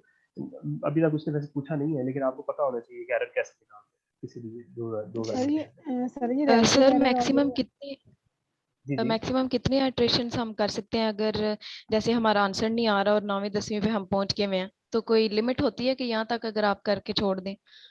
अभी तक ना वो तो यही कहता है कि फाइंड करें सोल्यूशन, लेकिन और वो आपको मेरे ख्याल में ना अभी तक जो मैंने देखी है क्वेश्चन पेपर में वो आती हुई है जिनका 5वीं 6वीं पे ना लाजमी आंसर निकल आता है। तो लेट्स सपोज अगर आपको लग रहा है कि टाइम बच नहीं है और आपके पास आखिरी सवाल और 9वीं आइटरेशन की नहीं है, तो अगर आप एरर निकाल के बता दें के साथ उसे ये ना लिखेंगे टाइम को, बस एरर बता के कि इतना परसेंट एरर आ रहा है, पता चल जाएगा। लेकिन कोई हद नहीं है। आई मीन ये तो हमें नहीं पता, हमने तो आंसर तक जाना है और हमने हद खुद डिसाइड कर लिया कैलकुलेटर से एग्जैक्ट आंसर फाइंड करके, तो हमने उस आंसर तक पहुंचना है, वो जितनी आइटरेशन भी लगे। लेकिन पेपर में मेरे ख्याल में 5 के 6 से ऊपर नहीं आप लोग जाओ, आंसर निकलेगा आपका। ठीक हो गया जी। अब हम करते हैं अपना जी। एक्सक्यूज मी सर, जी जी मैम।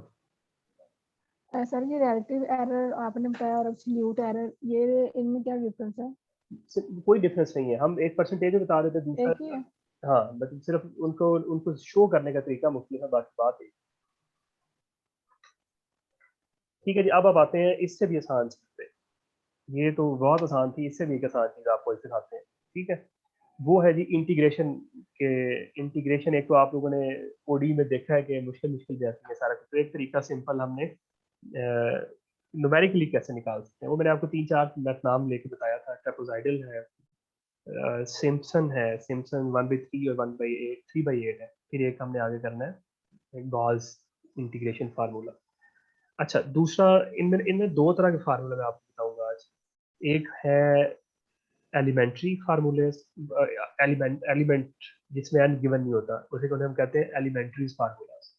एक है कंपोजिट जिसमें एन गिवन होगा। ये चीजें सारी क्या है ये आपको भी समझ आ जाएंगी। सिर्फ मैं आपको बताना था कि एक ही चीज के हम दो दो फार्मूले देखेंगे। सबसे पहले हम देख लेते हैं उसका, हाँ, इस ट्रेपेजॉइडल को दोनों तरीकों से देख सकते सर इसमें हम सेकंड और ये न्यूटन राफसन मेथड नहीं करेंगे? हैं। नहीं वो नॉन लीनियर में है, बाइसेक्शन सेकंड और न्यूटन। वो कल हम करेंगे, वो कल का लेक्चर। जी। हाँ, वो 5 मेथड है, नॉन लीनियर इक्वेशन को सॉल्व करेंगे अभी इंटीग्रेशन। अच्छा जी, ट्रेपेजॉइडल एक मेथड का नाम है, आपको पता है इंटीग्रेशन जो एरिया अंडर द कर्व होती है, ये बस आपसे वो कहेगा जी, एक फंक्शन देगा और आपको कहेगा जी कि मुझे, यानी कि हम एक सवाल जो भी सॉल्व करेंगे, ये आपके पास फंक्शन मतलब जी ये है 0 to 6,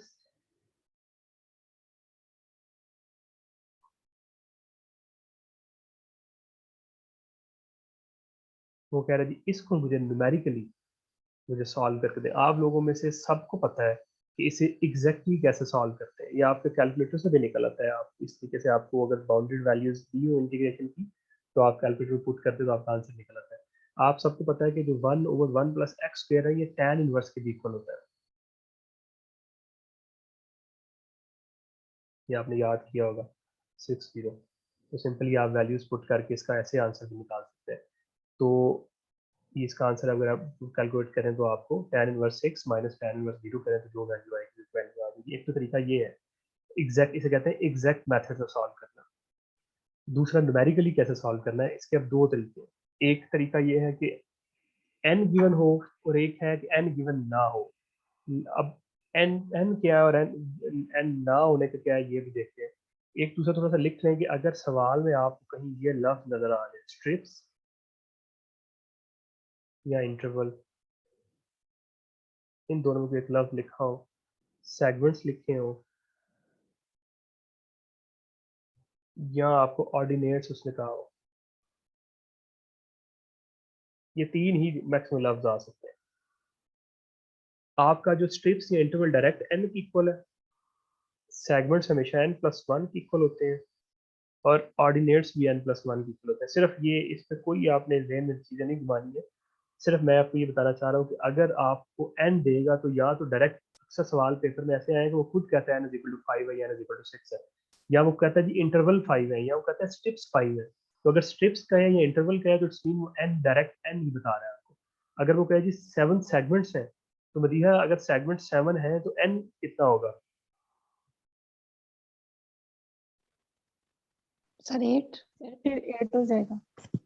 6 होगा। 6 होगा, क्योंकि ये सेगमेंट्स n+1 की इक्वल है। ठीक है, तो अगर सेगमेंट्स को 7 कह रहे हैं, इट्स मीन कि n में एक ऐड करके कह रहे हैं ना, तो आप वो माइनस कर दो। सर वो ऑलरेडी उसमें प्लस करके 1 बताएगा, हमें जी जी, मैं हमें ये नहीं तो कह करना रहा हूँ कि पड़ेगा। सेगमेंट्स इक्वल होता है n+1 के। यानी कि मैं ठीक अगर है। दो केसेस हो सकते हैं बच्चों। एक ये है कि आपको वो खुद n बता दें, डायरेक्ट लिखा हो पेपर में जी n=6 है ये है, या आपको इस तरह को वर्ड क्यों दे दे। तो अगर आपको कहे जी सवाल के 7 सेगमेंट्स हैं, तो आपको फौरन समझ आ जानी चाहिए कि ये n6 दिया हुआ है इधर, क्योंकि सेगमेंट्स इक्वल होते हैं n+1 के। इसी तरीके से ऑर्डिनेट्स इक्वल होते हैं n+1 के। ये एक एडिशनल चीज थी, क्योंकि एक दो सवाल ऐसे मैंने देखे थे जिधर वो n इस तरह दिया था, उसने बताया था कि आप 6 इंटरवल है सवाल के। तो बेसिकली होता बेसिकली क्या है कि 6 है। तो ये देखे ना 1 2 3 4 5 6 इंटरवल ये होता है ना 1 2 3 4 5, और आगे ये 6, दो के दरमियान इंटरवल होता है ये। अब ये एक इंटरवल 2 3 4 5 6, लेकिन ये गिने जरा, ये एक है, 2 3 4 5 6 7 सेगमेंट्स और ऑर्डिनेट 7 है, लेकिन आपके इंटरवल 6 है, और इंटरवल होता है n इक्वल। तो इस तरीके से आप ज़हन में बैठा सकते हैं चीज़ें। खैर, अभी आपको सवाल उसने दे दिया जी, उसने ये सवाल दिया आपको ऐसे, और कह रहा है जी n आपका 6 है, खुद उसने बता दिया आपको। उसने कहा जी n आपका 6 है, या आपके इंटरवल जो है ना वो 6 के इक्वल है, ये स्ट्रिप 6 है, सेगमेंट 7 है, ऑर्डिनेट 7 है, जो कुछ आ जाए मतलब ये है कि आपका n 6 निकल है। ठीक है, ये ज़हन में चीज़ आप रखोगे। अब आपने करना क्या है, सबसे पहले मैं आपको जिसका जनरल फार्मूला लिखवाता हूँ, फिर जनरल फार्मूले को हम यूज़ करेंगे अपने इस सवाल के अकॉर्डिंगली, आपका सवाल क्लियर हो जाएगा। ट्रेपेजॉइडल का जनरल फार्मूला लिखेंगे सबसे पहले।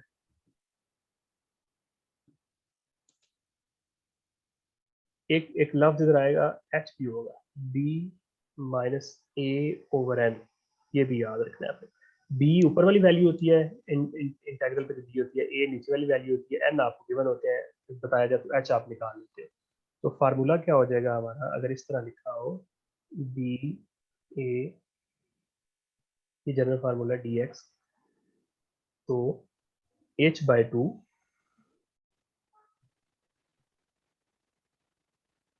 y0 plus yn to y1 y2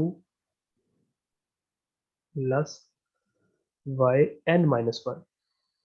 क्योंकि वाई एन हम इधर यूज कर चुके हैं। ये फार्मूला h/2 h निकाल लेंगे हम, y naught plus y n plus 2 आगे y1 y2 और क्योंकि n इधर आ चुका है तो n माइनस 1 होगा। अब इस फार्मूले को हम ऊपर लगा लेते हैं। सिंपल देखो स्टूडेंट्स के आपके पास n6 है, सवाल में से खुद बता दीजिए n6 है, तो अब इस फार्मूले को हम, मैं आपको सवाल के मुताबिक अगर फार्मूला लिखूं तो ये क्या आएगा, h/2 y not plus y6 n है। बाकी हमने कितनी 5 वैल्यूज और लिखनी है इधर, उनके y1 y2 y3 y4 और y5। अब हमें क्या चाहिए सवाल सॉल्व करने के लिए, हमें y की वैल्यूज चाहिए और h चाहिए बस। ठीक है, हमें पूरा सवाल सॉल्व करने के लिए भी क्या चाहिए, हमें एक ये y नॉट से y6 तक वैल्यू चाहिए सारी और हमें h का बताना चाहिए। अब हम ये चीजें कैसे निकालें, ये भी निकाल लेते हैं।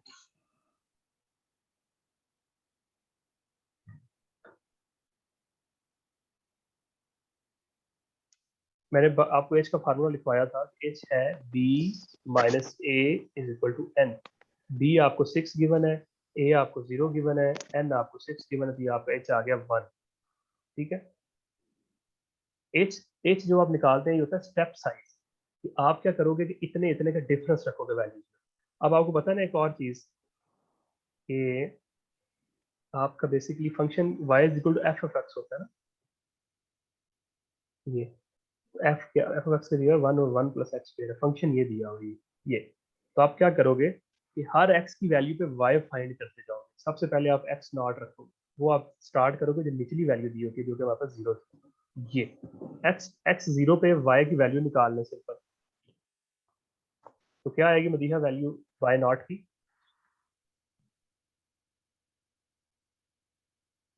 सर 1 सर आएगी। बनाएगी 0.5 आती 1 है। आएगी सर 1। 0.5 किसने बोला है? सर 1 आएगी। नहीं ये हाई ने भी पॉइंट x1 नहीं सर, वो x1 का हाँ x ठीक नॉट है ना, 0 हाँ x1 x नॉट 1 आ गया ना। तो आप सिंपल आपने क्या किया, अब मुझे ना अभी क्योंकि मेरी आज आप लोगों से दूसरी क्लास है, पहली वाइटल स्टैट, तो मुझे अभी तक नाम मदीहा का नाम इसलिए याद है कि मदीहा बहुत सवाल करती है ना, तो इसलिए मुझे ऐसा ऐसा और भी लोगों के अगले लेक्चर के नाम याद होते जाएंगे। तो मेरी थोड़ी सी आदत है ज़रा इंटरेक्टिव सेशन हो, बच्चों को साफ साफ चीज़ें समझ आ रही हो, तो ताकि फिर जो बच्चा ना बोल रहा है मुझे समझ लग जाती है कि यहाँ तो बहुत समझ आ रही है तो बिल्कुल समझ नहीं आ रही। ठीक है, इस तरीके से हम सारी वैल्यूज निकालेंगे। अब देखिए x1 निकालेंगे तो स्टेप साइज हमारे पास कितना है, 1 पे, अगली वैल्यू 1 पे निकलेगी, तो y1 इधर क्या आ जाएगा अब जी सर अब आपका 0.5 आ गया। ठीक है, समझ आ रही है ना इस चीज़ की ये कैसे निकल रही है। सिंपल हम x2 पे 2 था, उस फंक्शन में वैल्यू पुट की है तो y2 हमारे पास आ गया 0.2। ऐसे ही x3 y3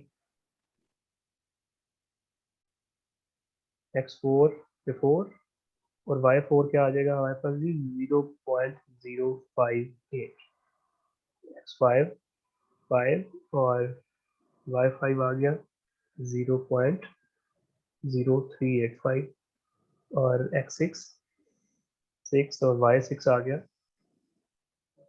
0.027।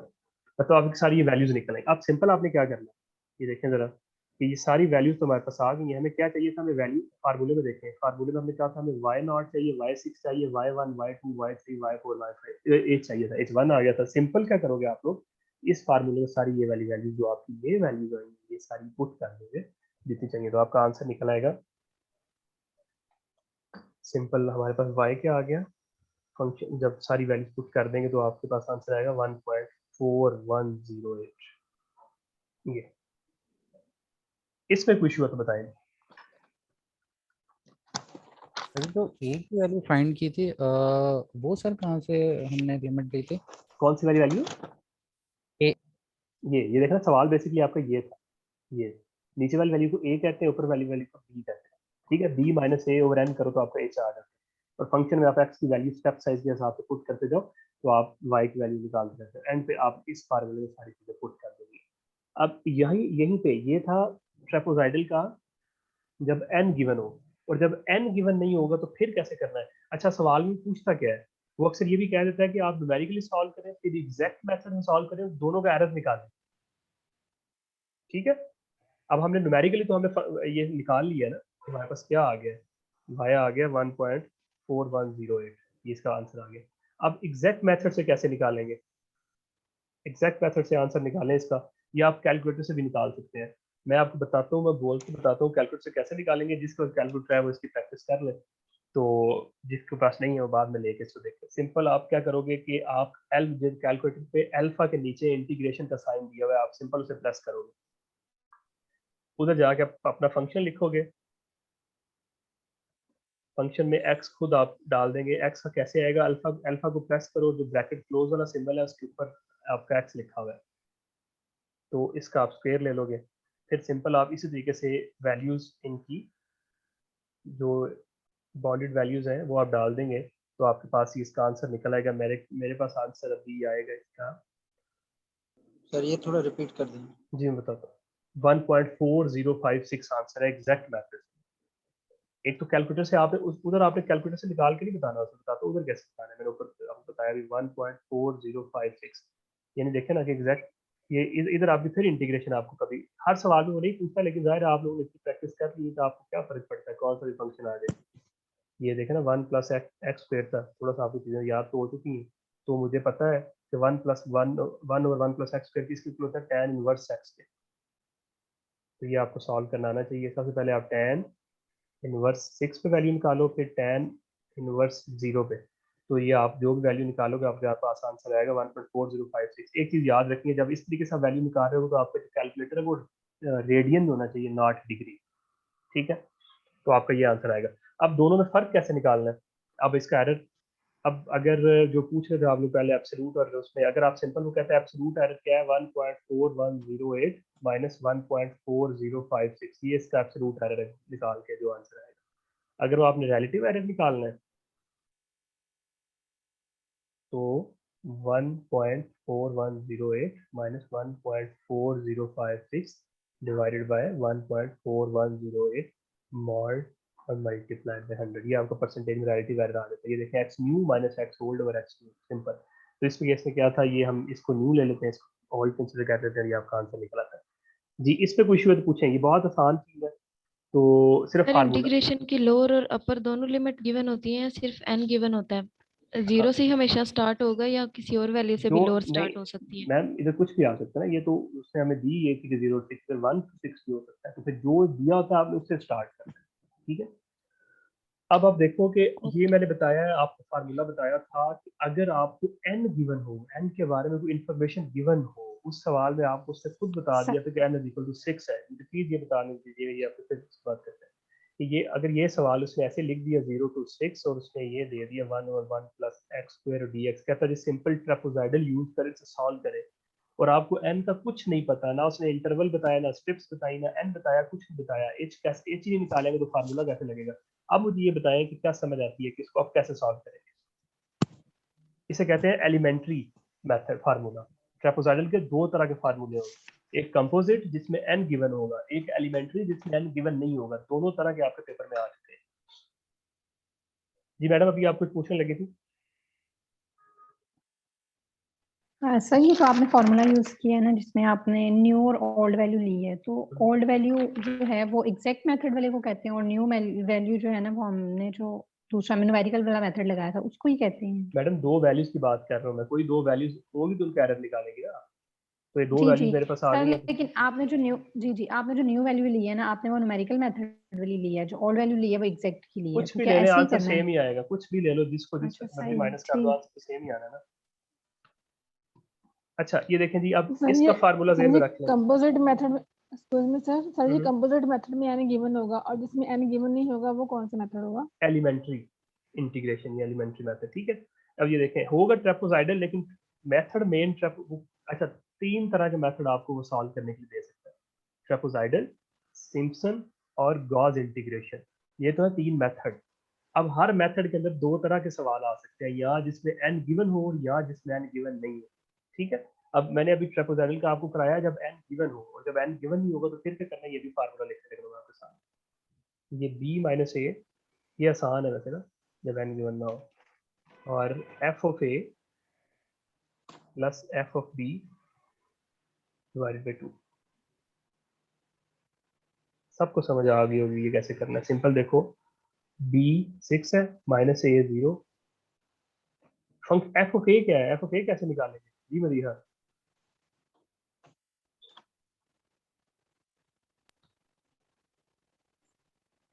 सिंपल, आप जो का फंक्शन है ना जीरो सर पुट हम इसमें करेंगे। उसमें जीरो ए पुट कर 0 दोगे। पुट कर देंगे सर, और बी में सर 6 पुट कर देंगे।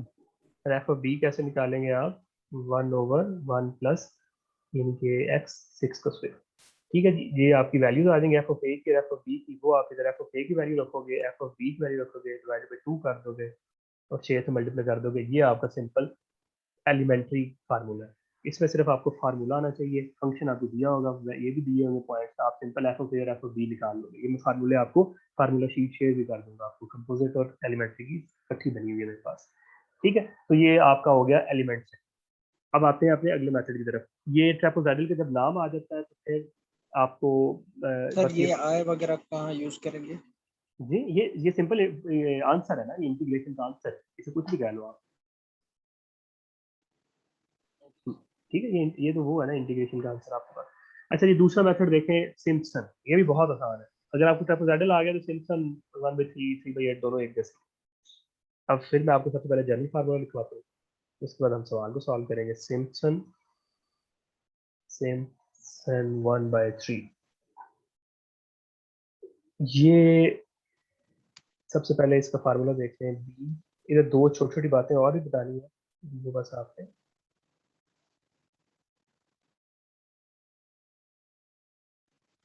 इसे बेसिकली आए कहते हैं आप ना ओवरऑल को, जो इंटीग्रेशन का आंसर आना है। h/3 पहले तो आपने पीछे सर आपने पीछे बताया एलिमेंट्री इंटीग्रेशन मेथड, इसको इसमें सर बोले बोले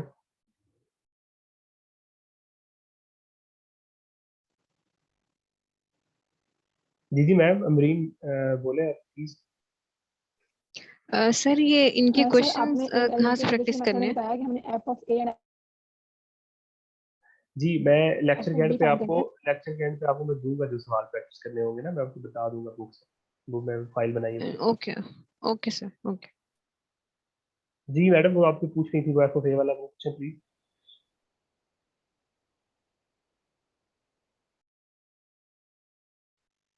सर मैं पूछ रही थी कि हमने and f of b find करना है, एफ ऑफ ए में हम करेंगे फिर इसका फार्मूला ये होगा 1/a + b, इसको जो अपर एंड लोअर लिमिट में प्लस करेंगे। सिंपल, एफ ऑफ ए निकाला, फंक्शन में ए की वैल्यू पुट कर दी एक्स की जगह, तो ये एफ ऑफ ए आप कैसे बन रहा है ना। तो एफ ऑफ बी भी ऐसे आप निकालोगे, इधर एक्स और बी की वैल्यू पुट कर दोगे, तो फिर एफ ऑफ ए इधर पुट किया, एफ ऑफ बी इधर पुट किया, डिवाइडेड बाय 2 कर दिया, ब्रैकेट के साथ तो बी माइनस ए मल्टीप्लाई होगा। जी ठीक है थैंक यू।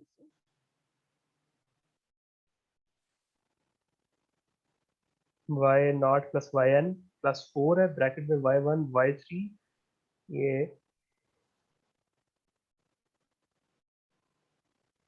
y5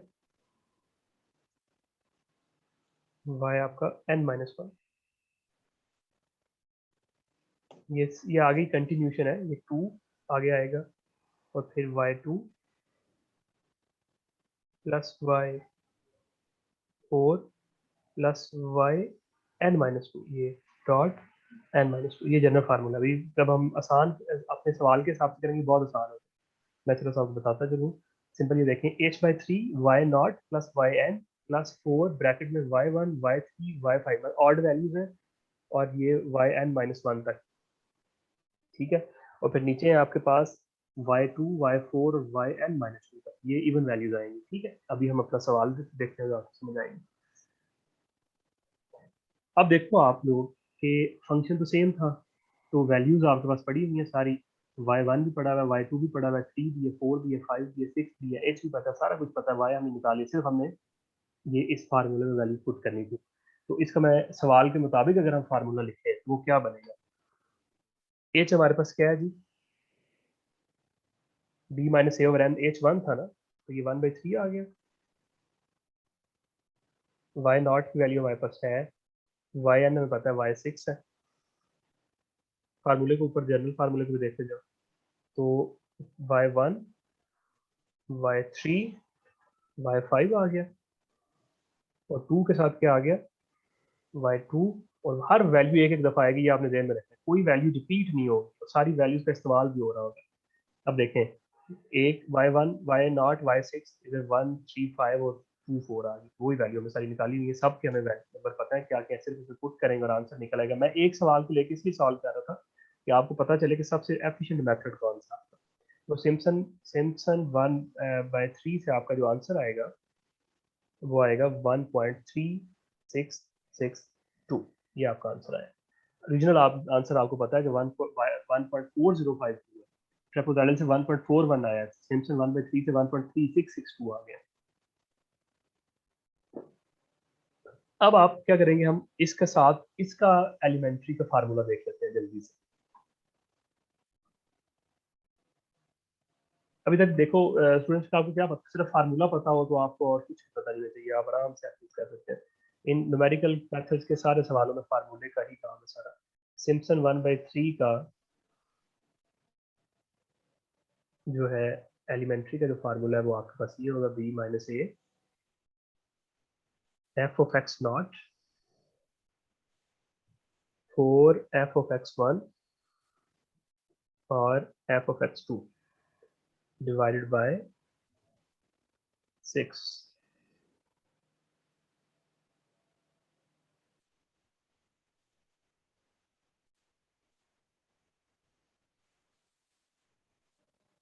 ये देखें, अब ये आपको असल आप इस चीज़ में रखिए कि बेसिकली ये था हमारे पास 0 6 आगे वो फंक्शन था, फंक्शन की वैल्यू इस पे 0 पे f of x0 है, फंक्शन की वैल्यू b पे ये आपका f of x2 निकल आएगा। जो f of x1 है ना, ये आप निकालेंगे इस तरह a plus b divided by 2।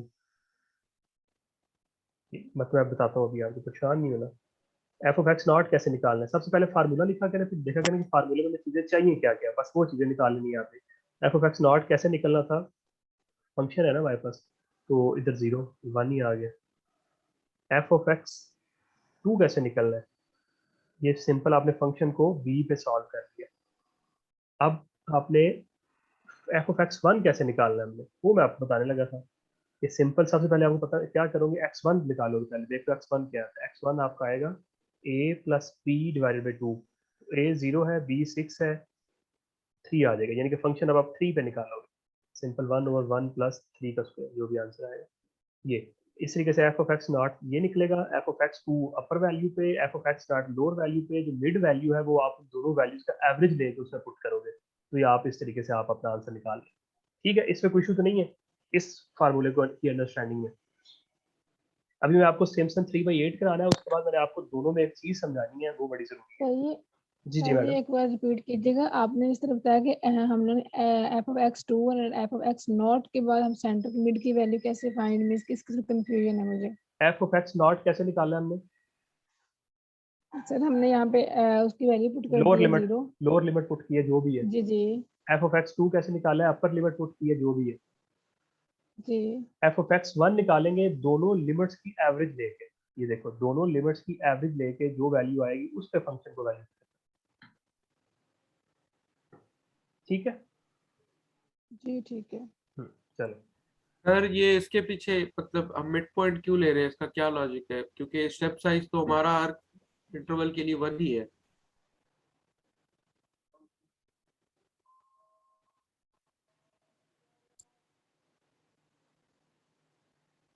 आपकी आवाज थोड़ी सी डिस्टॉर्ट हो रही, क्या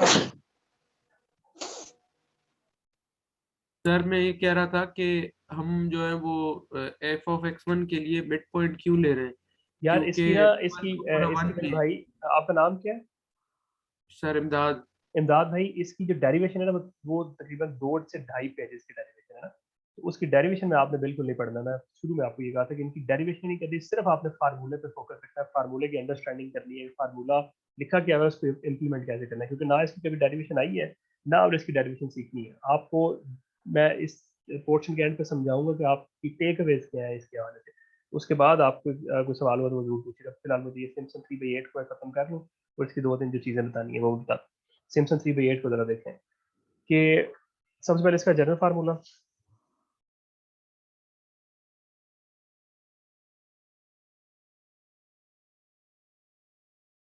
वैसे ही वो कि y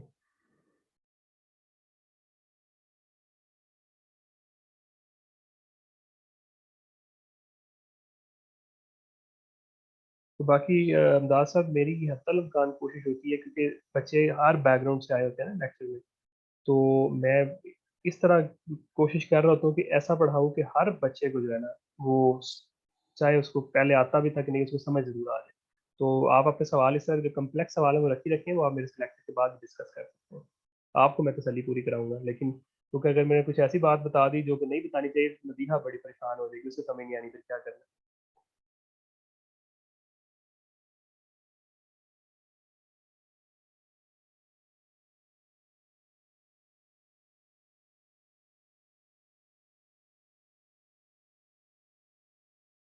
अच्छा सर, इसमें ये चीज बता दें कि सिम्पसन 1/3 3/8 और इनका फर्क क्या है सर? जी मैं मेरे भाई यही बताऊंगा, सिर्फ मुझे ये एक दफा 3/8 बता लेना है।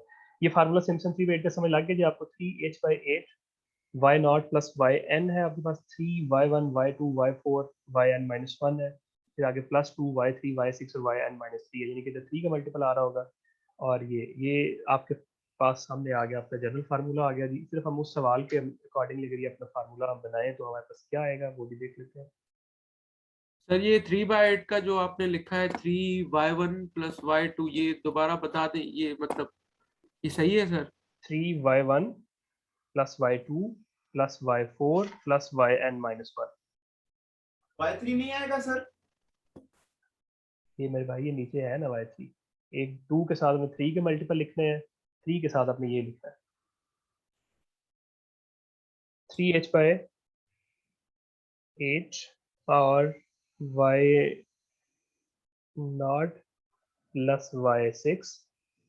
अब 3 के साथ क्या क्या आएगा जी, y1 y2 y4 और n-1 y5 आ गया। और आपका 2 के साथ सिर्फ y3 आएगा क्योंकि y6 आप ऑलरेडी इधर यूज कर चुके हैं। तो ये अपनी आप वैल्यू पुट करोगे तो आपके पास आंसर आ जाएगा 1/4056। सबसे एफिशिएंट मेथड जो आपका ना वो सिम्पसन 3/8 है। इसकी अब इसमें जो चीज़ें सिम्पसन 1/3 और 3/8 में याद रखने वाली चीज़ें हैं। आपको पेपर में तो दो तरीके से सवाल पूछ लेता है, यहाँ वो आपको कहता है कि सिम्पसन यूज करें और सवाल को सॉल्व करें। उसमें 1/3 और 3/8 की कोई उस तरीके से वो हवाला नहीं देता है। तो फिर आपने कैसे कौन सा मेथड लगाना है वो हम अभी देखते हैं। और अगर आपको n दिया हो, यानी कि आप देखो कि ये 2-3 चीज़ें हैं आसान, लेकिन समझ लीजिएगा इसमें कि अगर आप जो है ना सिम्पसन, ये इशू सिम्पसन पे ट्रापेजॉइडल भी तो है नहीं है। सिम्पसन 1/3 है एक, और एक 3/8 है। ठीक है जी। आपने क्या करना है, जब इस केस में ना, इस केस में n should be multiple of 2 और इस केस में n जो है ना मल्टीपल ऑफ 3 होना चाहिए। पहली बात इस ध्यान में रखें। अगर उसने मेंशन कर दिया ना कि 1/3 यूज करें या 3/8 यूज करें, फिर तो आपको परेशान नहीं होना, जो उसने कह दिया वो आपने यूज कर लेना। अगर सिम्पसन लिखा हुआ है टोटल और आपको n2 दे दिया, उसने n2 दिया हुआ है, कह रहा है सिम्पसन से सॉल्व करें, तो आप 1/3 वाला मेथड यूज करना है। सिम्पसन 1/3 वाला। अगर वो आपको 3 दिया हुआ है सिंपल और आपको सिम्पसन कुछ भी नहीं बताएगा सिम्पसन कौन सा यूज करना, फिर आपने 3/8 यूज करना है। यानी कि n इज इक्वल टू 2 के लिए सिम्पसन 1/3 और n इज इक्वल टू 3 के लिए 3/8। हाँ अब देखो ये मैंने कहा जो मल्टीपल ऑफ 6 है, ये देखो 3 6 लेट्स सपोज 9 आता है, मल्टीपल 2 में भी 2 4 6 इस नंबर, ये भी तो मल्टीपल ऑफ 2 है ना। तो इस केस में कौन सा करेंगे, फिर एफिशिएंटली 3/8 ज़्यादा, फिर आप 3/8 वाला यूज़ कर लेंगे। लेकिन अगर n इज इक्वल टू 2 है या n इज इक्वल टू 3 है, तो इस केस में आप देख लोगे 3 आप 3/8 के लिए यूज़ करोगे, 2 आप 1/3 के लिए यूज़ करोगे। ये बात अगर किसी को जो मैंने बताई है स्पेसिफिकली इसमें समझने में पूछे तो वो जरूर पूछे, मल्टीपल 2 और नो सर मल्टीपल ऑफ 3 में कैसे। ठीक है, ये बड़ा जरूरी, ये आपने ये पेपर में ना आया भी हुआ है, सिम्पसन उसने खुद दे दी और आगे n इज सर ये इक्वल रिपीट कर दें एक बार। जी एन मैडम परेशान ना हो करें, आपको रिकॉर्डिंग भी मिल जाती है। ऐसा पॉइंट जो आपको ना समझ आइए तो आप रिकॉर्डिंग की बात भी देख सकते हैं, लेकिन मैं आपको फिर भी बता देता हूँ अभी कि n इज इक्वल टू 2 अगर मल्टीपल है n का 2 है या 4 है, n उसने 2 दिया हुआ है या 4 दिया हुआ है या 8 दिया हुआ है, अगर n मल्टीपल ऑफ 2 का है तो फिर आप सिम्पसन 1/3 यूज करोगे। अगर n आपको जो गिवन है वो मल्टीपल ऑफ 3 है, यानी कि 3, 6, 9, 12 ऐसे है, तो फिर आप क्या करोगे, सिम्पसन 3/8 यूज करोगे। मैंने तीनों मेथड एक ही फार्मूले से, एक ही फंक्शन से करके इसलिए आपको दिखाया कि आपको पता चल जाए कि ज्यादा एफिशिएंट मेथड कौन सा है। तो आपने देखा कि एग्जैक्ट मेथड से जो आंसर आया था वो था 1.4056, और सिम्पसन 3/8 से भी यही आंसर आता है। और जो आपका सिम्पसन 3/8 है ये एक तरह का एग्जैक्ट मेथड, ये सबसे ज्यादा एफिशिएंट है इन वालों में। अब मैं आपको चीज इसका जो सिम्पसन का जो एलिमेंट्री का फार्मूला मैं आपको वो बता रहा हूँ।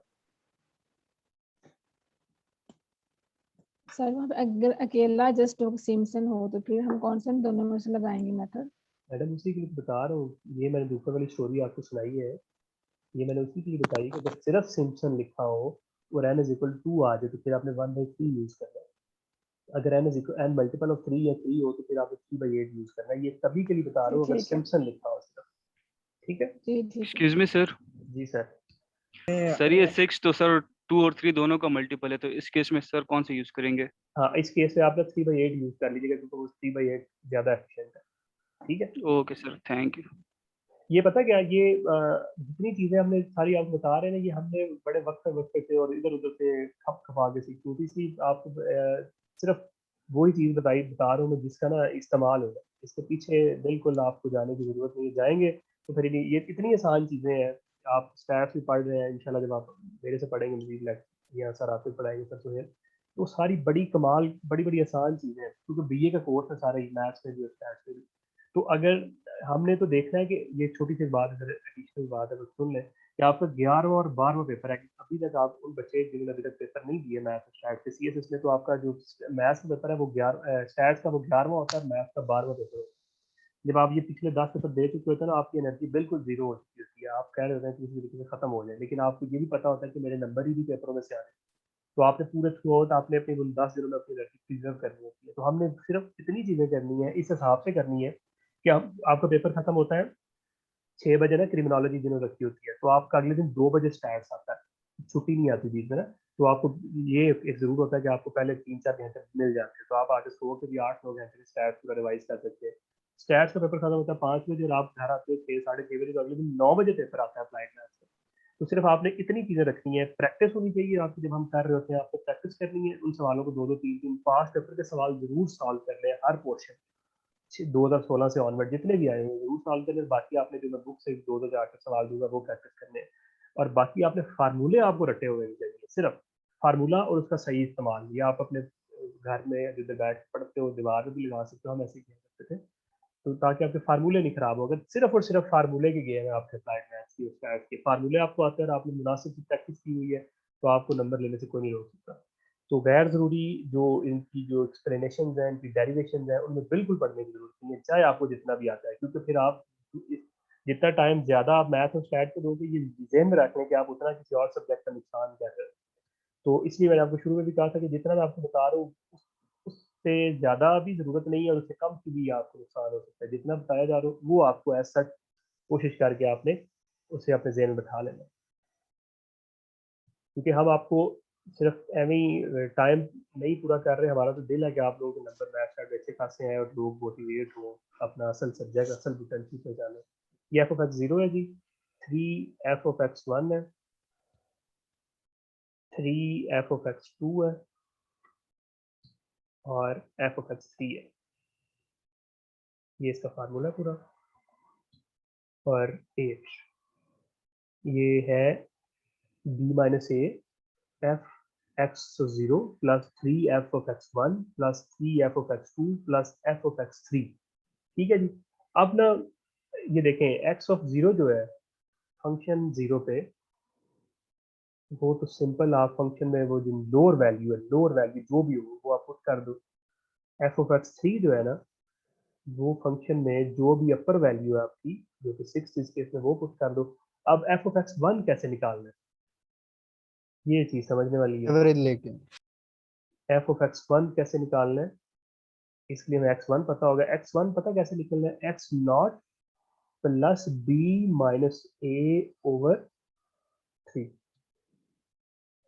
ये थोड़ी सी चीजें रखनी है। अब इस केस में देखो b 6 था और a 0 था, इसलिए ये 6 का 3 हो जाएगा। लेकिन आपको कोई सवाल ऐसे भी हो सकते हैं जिधर ए की नीचे की और वैल्यू दी गई हो, तो आपने इधर b माइनस ए ओवर 3 रखना है। और x2 कैसे निकालोगे? x1 प्लस b माइनस ए ओवर 3।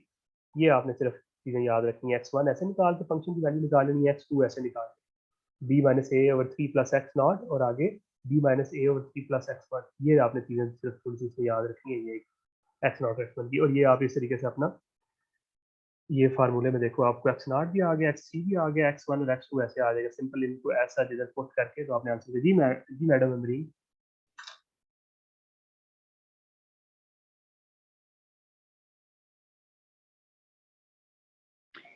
सर ये जैसे आज वाला आसान है तो कल वाला भी ऐसे आसान है या फिर उसमें भी इंटीग्रेशन डेरिवेशन का ज्यादा काम है? आज वाले क्वेश्चन अभी तक आया आपको? नहीं सर, आज वाला क्लियर है। बस न्यूमेरिकल एनालिसिस आपने सारे ही ऐसे लेक्चर होंगे, बेफिक्र हैं आप, उसमें कोई इशू नहीं है। अच्छा जी, अब एक और आसान सी चीज़ करानी है आपको, बस वो मुझे थोड़ा सा आपका और साथ चाहिए। तो सर इसमें एक क्वेश्चन है सर। जी सर। सर आपने बताया था कि अगर n का वैल्यू मल्टीपल ऑफ 2 और मल्टीपल ऑफ 3 में हो तो आप 1/3 और 3/8 यूज करें सिम्पसन का। अगर n का वैल्यू नहीं गिवन तो फिर उसमें कौन सा यूज करना है सर? सिम्पसन में? जी सर। मैं आपकी जगह होता तो मैं सिंपल 1/3 यूज कर लेता, क्योंकि वो छोटा फार्मूला। जब हमारे पे चॉइस आ जाए तो फिर हमें तो वो पता लगा ये जो आसान है। आप भी 1/3 लगा देना, ठीक है। सर मैं ये पूछ रही ओके थी कि ये जो अभी आपने 2 लिखे हैं ये भी फॉर्मूलाज हैं और ये भी याद करने हैं? x1 और x2 वाला मैडम? जी जी। नहीं देखे ना, ये फार्मूला तो मेन यही है ना, ये जैसे, लेकिन हमें पता हमने x1 कैसे, अब f of x1 कैसे निकाला, तो f of x निकालने के लिए मतलब ये है कि फंक्शन की वैल्यू x1 है, तो हमें x1 हमें ऐसे पता चलेगा। x नॉट ऑलरेडी गिवन है, nought value plus b minus ए ओवर 3, ये आपका x1 आ जाएगा, इसी तरीके से आपका x2 आ जाएगा। तो ओके इतना मसला नहीं है, आप याद कर भी सकती हैं ये। ठीक है जी। ओके। अब हाँ, अब आपका आगे जी क्वाड्रेटिक जो ये 2019 में ही आया है, एक दफ़ा ही आया है, कोर्स पे लिखा हुआ है, हमने नहीं तैयार किया हुआ था, बाद में फिर हमने तैयार किया है इसे। तो ये है बड़ा आसान, इसे कहते हैं गॉस क्वाड्रेटिक फार्मूले इंटीग्रेशन के 2 पॉइंट्स की हैं और 3 पॉइंट। तो ये थोड़ा सा आपने, ये बड़ा आसान है, लेकिन इसकी डेरिवेशन इंतहाई कम्प्लेक्स किस्म की है, तो इसमें तो आपको कभी भी नहीं पढ़ना चाहिए। हाँ, मैं आपको बताऊंगा। हाँ, इस्तेमाल कैसे करना है वो आपको मैं भी बताता हूँ कि क्वाड्रेटिक फार्मूला है क्या। सिर्फ मुझे देख लीजिएगा, एंड तो फिर आपको मैं सवाल इस पे ले लूँगा, थोड़ा सा ये लंबा भी चल सकता है।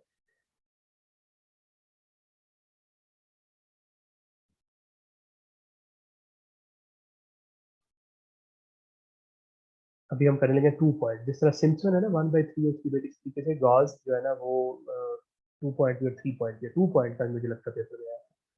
तो ये देखें, एक आपको सबसे पहले ये चीज़ पता नहीं कि x is equal to b minus a t plus a plus b और नीचे है 2। अच्छा, इसकी साइंस पता क्या है? ये कोई गॉस साहब थे, इन्होंने ये किया हुआ है कि उन्होंने जो भी आपको x में फंक्शन दिया होता है ना, उसको वो t में ट्रांसफर करते हैं, और यानी कि x को t में लेके जाते हैं, और फिर जो x की लिमिट्स है उन्हें भी t में करते हैं, और t की फॉर्म में फंक्शन बना लेते हैं। फिर उसमें कहते हैं कि आप इसके नीचे ये वाला फार्मूला लगा के आंसर निकाल लें। तो अभी मैंने जो पहली चीज़ आपको लिखवाई है वो यही लिखवाई है कि x और t का रिलेशन जो है वो मैंने आपको बताया कि x और t का रिलेशन ये होगा b minus a multiply by t plus a plus b over 2, और बी और ए आपको पता है आपके अपर लोअर लिमिट्स है और कुछ भी नहीं। ठीक है, तो अभी मैं आपको एक सवाल कराता हूँ, तो आप बिल्कुल समझ ऐसे आएगी कि आप कहेंगे ये सबसे आसान है, लेकिन ये जी क्या है, सवाल है आपका, वो कह रहा है जी गॉस क्वाड्रेटिक फंक्शन यूज करें और मुझे ये निकाल के दें 0 to 1 dx और 1 प्लस एक्स स्क्वायर। ये जी गॉस क्वाड्रेटिक फार्मूला निकालना है, लगाना है हमने सिंपल। आपने आपकी पहला स्टेप जो आपने याद रखना है ना वो ये है कि जो भी एक्स की लिमिट्स दी होगी ना, आपने उन्हें -1 और 1 में कन्वर्ट करना है। ये जो भी लिमिट्स दी हुई है हमने उन्हें -1 और 1 में लेके आना है, और वो कैसे लेके आना है वो भी देख लेते हैं। सबसे पहले आप इस वाले फंक्शन का इस्तेमाल करोगे कि एक्स बी आपके पास क्या है जी 1 है और ए 0 है, तो मतलब टी आ गया। तो a प्लस बी मतलब कि 1 आ गया। मैं सिंपल ऊपर वाले फार्मूले में चीज पुट कर रहा हूँ, ये मतलब कि मेरे पास x और t का रिलेशन ये आ गया, x is equal to t plus 1/2 है। क्लियर है जी ये बात यहाँ तक? सर नहीं, ये जी आपने सर। कैसे किया? Yes sir. सबसे पहले जी Clear मदीना है।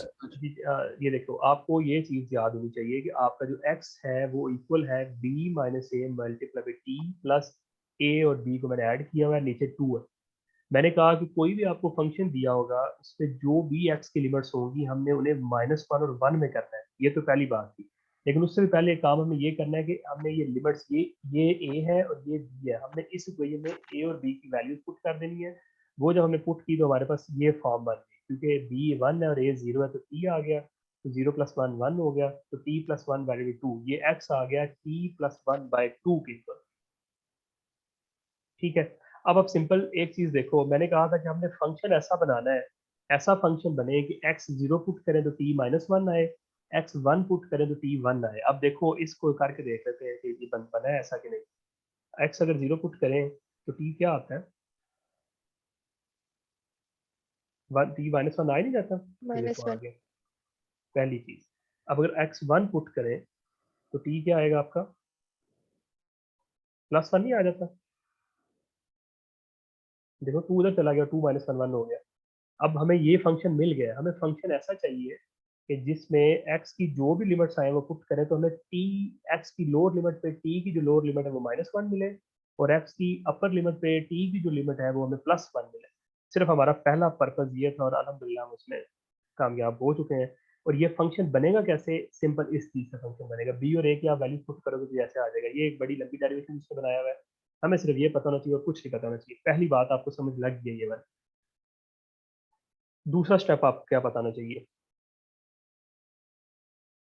कि x हमें पता है किसके इक्वल है, t प्लस 1 डिवाइडेड बाई 2 को हमें पता चल गई, ये फंक्शन सर ठीक है। जी जी सर मैडम। ये जो हमने ऊपर वाला फर्स्ट स्टेप किया है उसमें हमने x की वैल्यू एक बार 0 और एक बार 1 इसीलिए पुट किया क्योंकि क्वेश्चन में ऐसी दी हुई थी। जी जी बिल्कुल ऐसे ही है। ठीक। हाँ ये तो आपने जो जो क्वेश्चन में दी हुई है आपने b और a ऊपर वही पुट किया था ना, उसी से फंक्शन लिखा था। अच्छा आपने देखा कि हमें फंक्शन मिल गया जिसपे हम x की लोअर पे हमें t -1 मिल रहा है और अपर पे t1।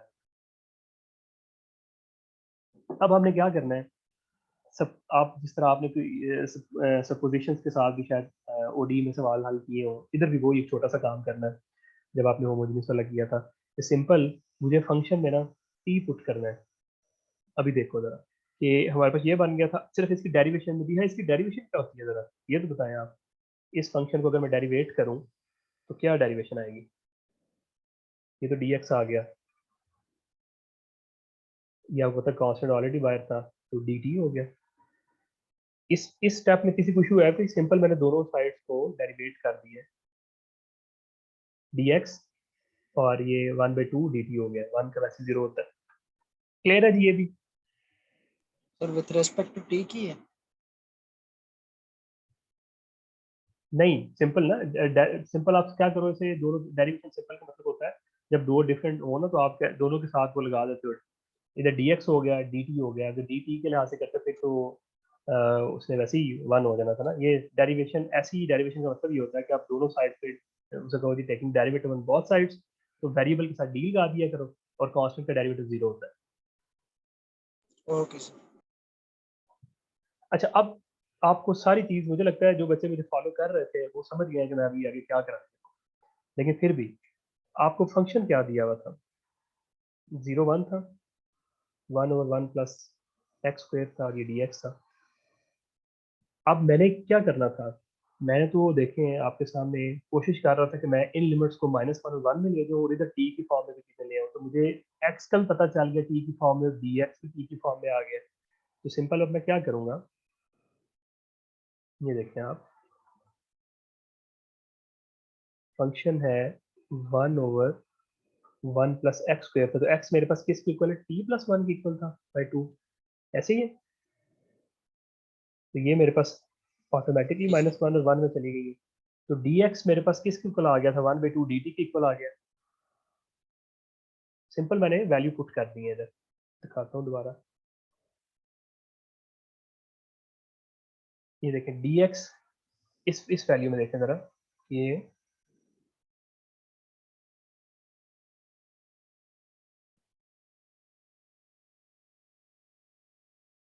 हाँ फंक्शन था ये 1 और 1 प्लस एक्स तो dx और 0 1। सबसे पहले मैंने क्या किया, मैंने लिमिट्स को चेंज करके -1 को 1 किया, x की जगह मैंने t डाल दिया जो ऊपर ये आया हुआ था t + 1/2 का स्क्वायर। अब dx जो था वो एक तो सब कुछ मैं t में लेके आना था, मुझे ये भी पता है कि dx इक्वल होता है 1/2 dt के।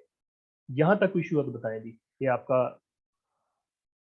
स्टेप बाय स्टेप जितना में काम किए हैं यहाँ तक हम पहुंच गए हैं, इसमें कोई इशू है तो सर प्लीज पूछें। इशू नहीं है सर, ये थोड़ा थोड़ा उस तरह से लग रहा है जो हम लोग डायरेक्ट लेट करके अगर कर सकते हैं, या फिर नहीं इसका उस मतलब मेथड नहीं, ही। नहीं उसमें ये है ना, आपका नाम फिर मुझे बताया था आपका नाम। आकिब सर। अच्छा आकिब। आकिब यार ये देखो कि अगर हम उस तरीके से करेंगे ना, आप मैं तो सिर्फ सबसे पहले आपको हमें फंक्शन ढूंढना ना, अगर आप खुद बनाना शुरू कर दो फंक्शन ऐसा जिसमें x 0 पुट करें और t -1 आए, और तो वो आप खुद भी बना सकते हो, उसमें कोई इशू नहीं है, लेकिन ना वो हिट एंड ट्रायल मेथड में टाइम लगता है। तो इस उस सही चीज से से बचाने के लिए मैंने आपको ये दे दिया था कि आप डायरेक्ट फंक्शन पे आ जाओ, अगर आपको डायरेक्ट फंक्शन पता फिर कोई इशू कोई नहीं आ आप खुद ठीक देखो ठीक। कि जब हमें x = t + 1/2 मिल गया तो फिर तो हमें पीछे मसला कोई नहीं है। अब ये ढूंढने के लिए, ये तो सवाल आसान था ना, मैं आपको प्रैक्टिस क्वेश्चन भेजूंगा, उसमें आप देखोगे कि उसमें लिमिट चेंज हो जाती है, तो फिर ये फंक्शन अगर आप खुद बनाने बैठो तो थोड़ा सा मसला हो सकता है। तो हमें सिर्फ फंक्शन मिल गया तो उससे हमने उसको अपने इस सेटिंग के मुताबिक कर लिया, ये आ गया। अब आप सिंपल इसको सिंपली सॉल्व करोगे, वो कैसे करना है ये आपको पता है, t+1 का जो फार्मूला t² + 2t+1 आ जाएगा। तो जब आप इसे सिंपल सॉल्व कर लोगे तो ये आपकी इक्वेशन ऐसे बन जाएगी कि ये नीचे वाला 4 था,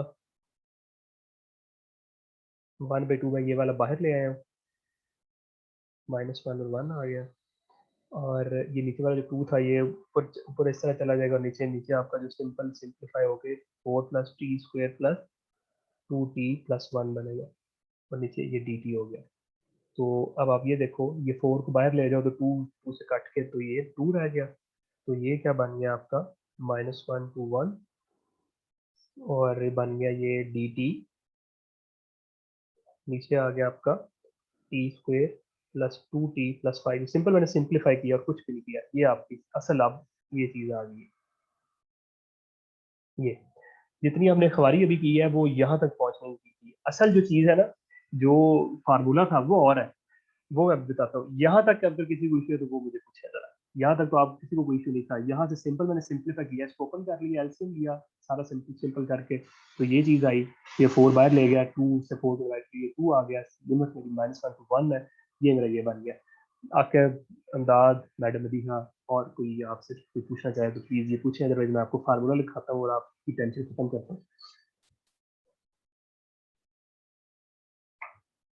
अच्छा जी, अब ये आपने फार्मूला ज़हन में रखते हैं, गॉस इंटीग्रेशन 2 पॉइंट्स का फार्मूला, ये फार्मूला होगा वेरी सिंपल जी। फंक्शन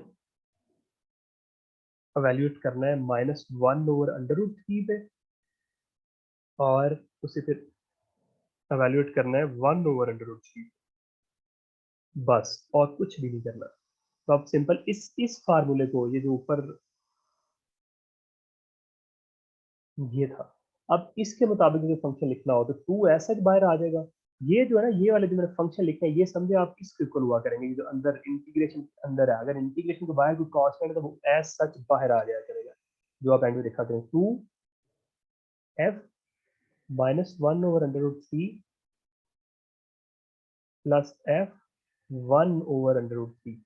ये बेसिकली यहाँ से आप डायरेक्ट ये स्टेप आपका बनेगा, ये मैंने वैसे आपको लिखवाया था, इसे आप फिलहाल इग्नोर करें। कांस्टेंट के साथ आप इस स्टेप से इस स्टेप से इस स्टेप पे ऐसे आओगे, यहाँ तक इशू जी कोई। ये कैसे आया है ये आपका कंसर्न है क्या, ये आपका कंसर्न होना चाहिए, इसे हल कैसे करना है। आप सिंपल देखो कि हमें फंक्शन की वैल्यू -1/√3 पे चाहिए और फंक्शन की वैल्यू 1/√3 पे चाहिए। इसके अलावा फंक्शन हमारे पास क्या आ गया, सिंपल t² + 2t+5 हमारे पास फंक्शन है जी।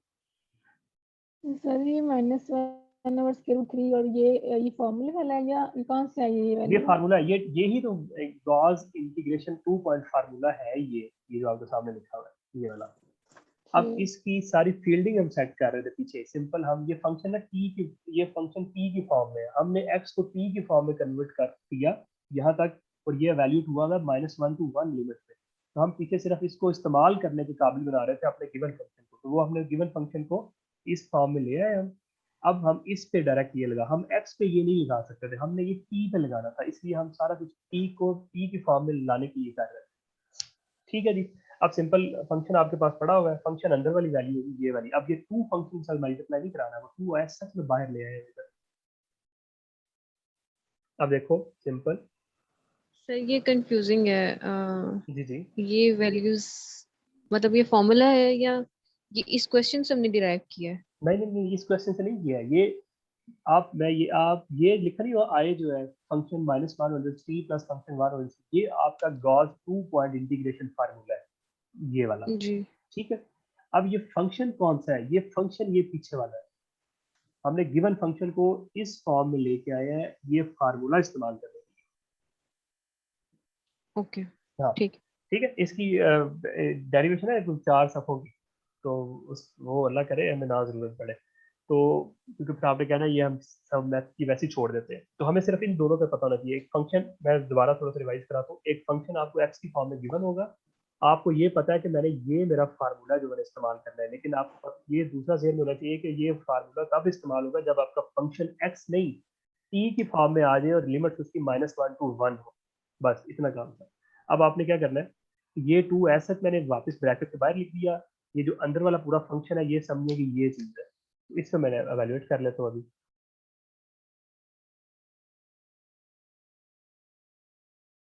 फंक्शन -1/3 पे एवेल्युएट कैसे करोगे?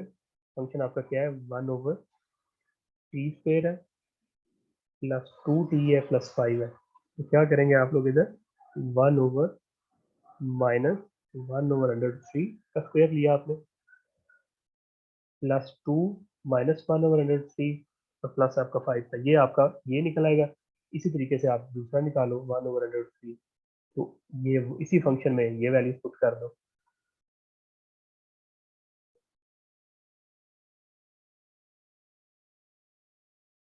ये दोनों निकल आएगी, ये वैल्यू और ये वैल्यू एज सच इस इक्वेशन में पुट कर दे। वैल्यू क्योंकि फंक्शन की वैल्यू हमने निकाल ली है, क्या वैल्यू आती है अभी लिख देता हूँ ताकि आपको कंफ्यूजन ना रहे। मैंने कहा ये फार्मूला हमारा बना था 2, अंदर ज़ाहिर है ये पहली वैल्यू पुट करोगे आप लोग तो वो आएगी 0.2393 और अगली वैल्यू आ जाएगी 0.14154। ये आपका आंसर आएगा। ये पहली वैल्यू जो ये वाली वैल्यू आ रही है वो ये है, और जो ये वैल्यू इधर आ रही है ये था बेसिकली आपका गॉस 2 पॉइंट इंटीग्रेशन फार्मूला। इसमें किसी को कंफ्यूजन किसी स्टेप में है, आपने ऐसा ही करना है जैसे मैंने आपको कराया, यहाँ से वो शुरू होता है आपका यहाँ से, तो वो आप पूछते हैं, अदरवाइज आपका ये सवाल कंप्लीट हो गया। सर इसमें एक चीज पूछनी थी कि जो आपने फार्मूला लिखना है b - a t + a + b/2, इससे डायरेक्टली जो हमारे लिमिट्स हैं वो -1 और 1 में कन्वर्ट हो जाएंगे या कभी इशू भी होगा? नहीं कन्वर्ट हो जाएंगी, ये इशू खत्म करने के लिए लिखवाया आपको। अच्छा ठीक है सर। अच्छा और जी, सर इसमें 2 पॉइंट और 3 पॉइंट का जी फर्क वो क्या है सर? आ गया 3 पॉइंट वाला फार्मूला भी मैं लिखने लगा हूँ। सिर्फ पीछे कोई फर्क नहीं है, सिर्फ आगे जो फंक्शन बना के ले आते हो ना आप लोग, वो बड़ा आसान है। ये अच्छा किया आपने, बड़ा रेलिवेंट सवाल पूछ लिया। यहाँ तक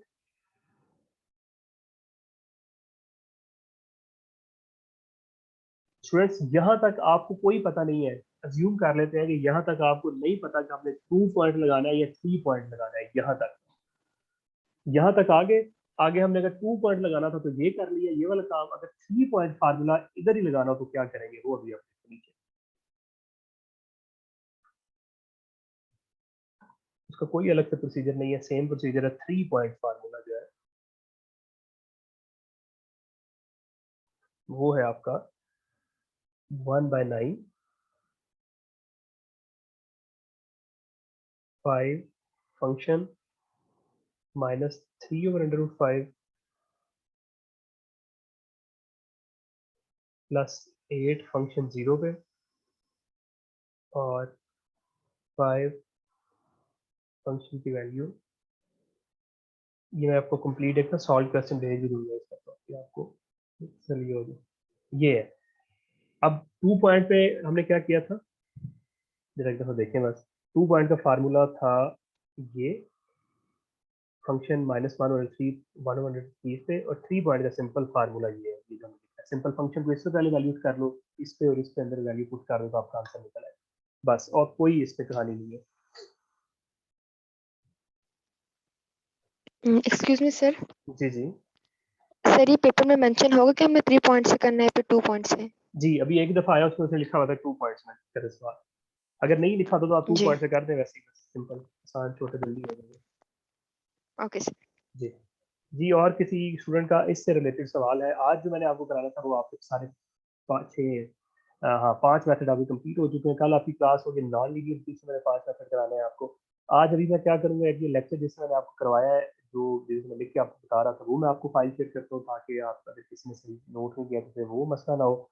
दूसरा आप क्या करोगे कि आप अपने पास पेपर के सवाल जो है वो आपसे फाइल शेयर की हुई है हमने, वो निकालें और इससे रेलिवेंट जितने सवाल हैं वो कोशिश करें आपके सारे हो जाए। नंबर 3 जो रिकमेंडेड बुक है और जिससे एग्जामिनर सवाल लेता है, मैं वो बुक से आपको अभी आपको थोड़ी देर में आपको भेजूंगा कि आपने प्रैक्टिस इधर से करनी है। तो आपने हल्की सी प्रैक्टिस कर लेनी है, तो आपका इंशाल्लाह जब आप ये सारे काम कर लेंगे जो मैंने आपको बोले तो आपका ये वाला पोर्शन इंशाल्लाह पेपर पॉइंट ऑफ व्यू से कंप्लीट हो जाएगा। जी, किसी का कोई सवाल है तो ठीक है, अदरवाइज मेरी तरफ से आपका लेक्चर ये वाला। सर ये आज कितने नंबर कंप्लीट किए? 10 नंबर? यार 40 नंबर का आता है तो 10 तो कंफर्म आने हैं, इसमें से मस्ट 10 आने हैं, 20 भी आ सकते हैं, वो जो कॉपी भी दे सकता है और कोई इंडिकेशन दे सकता है, लेकिन 10 कंफर्म है, आप ये आप सभी कर सकते हैं। ठीक।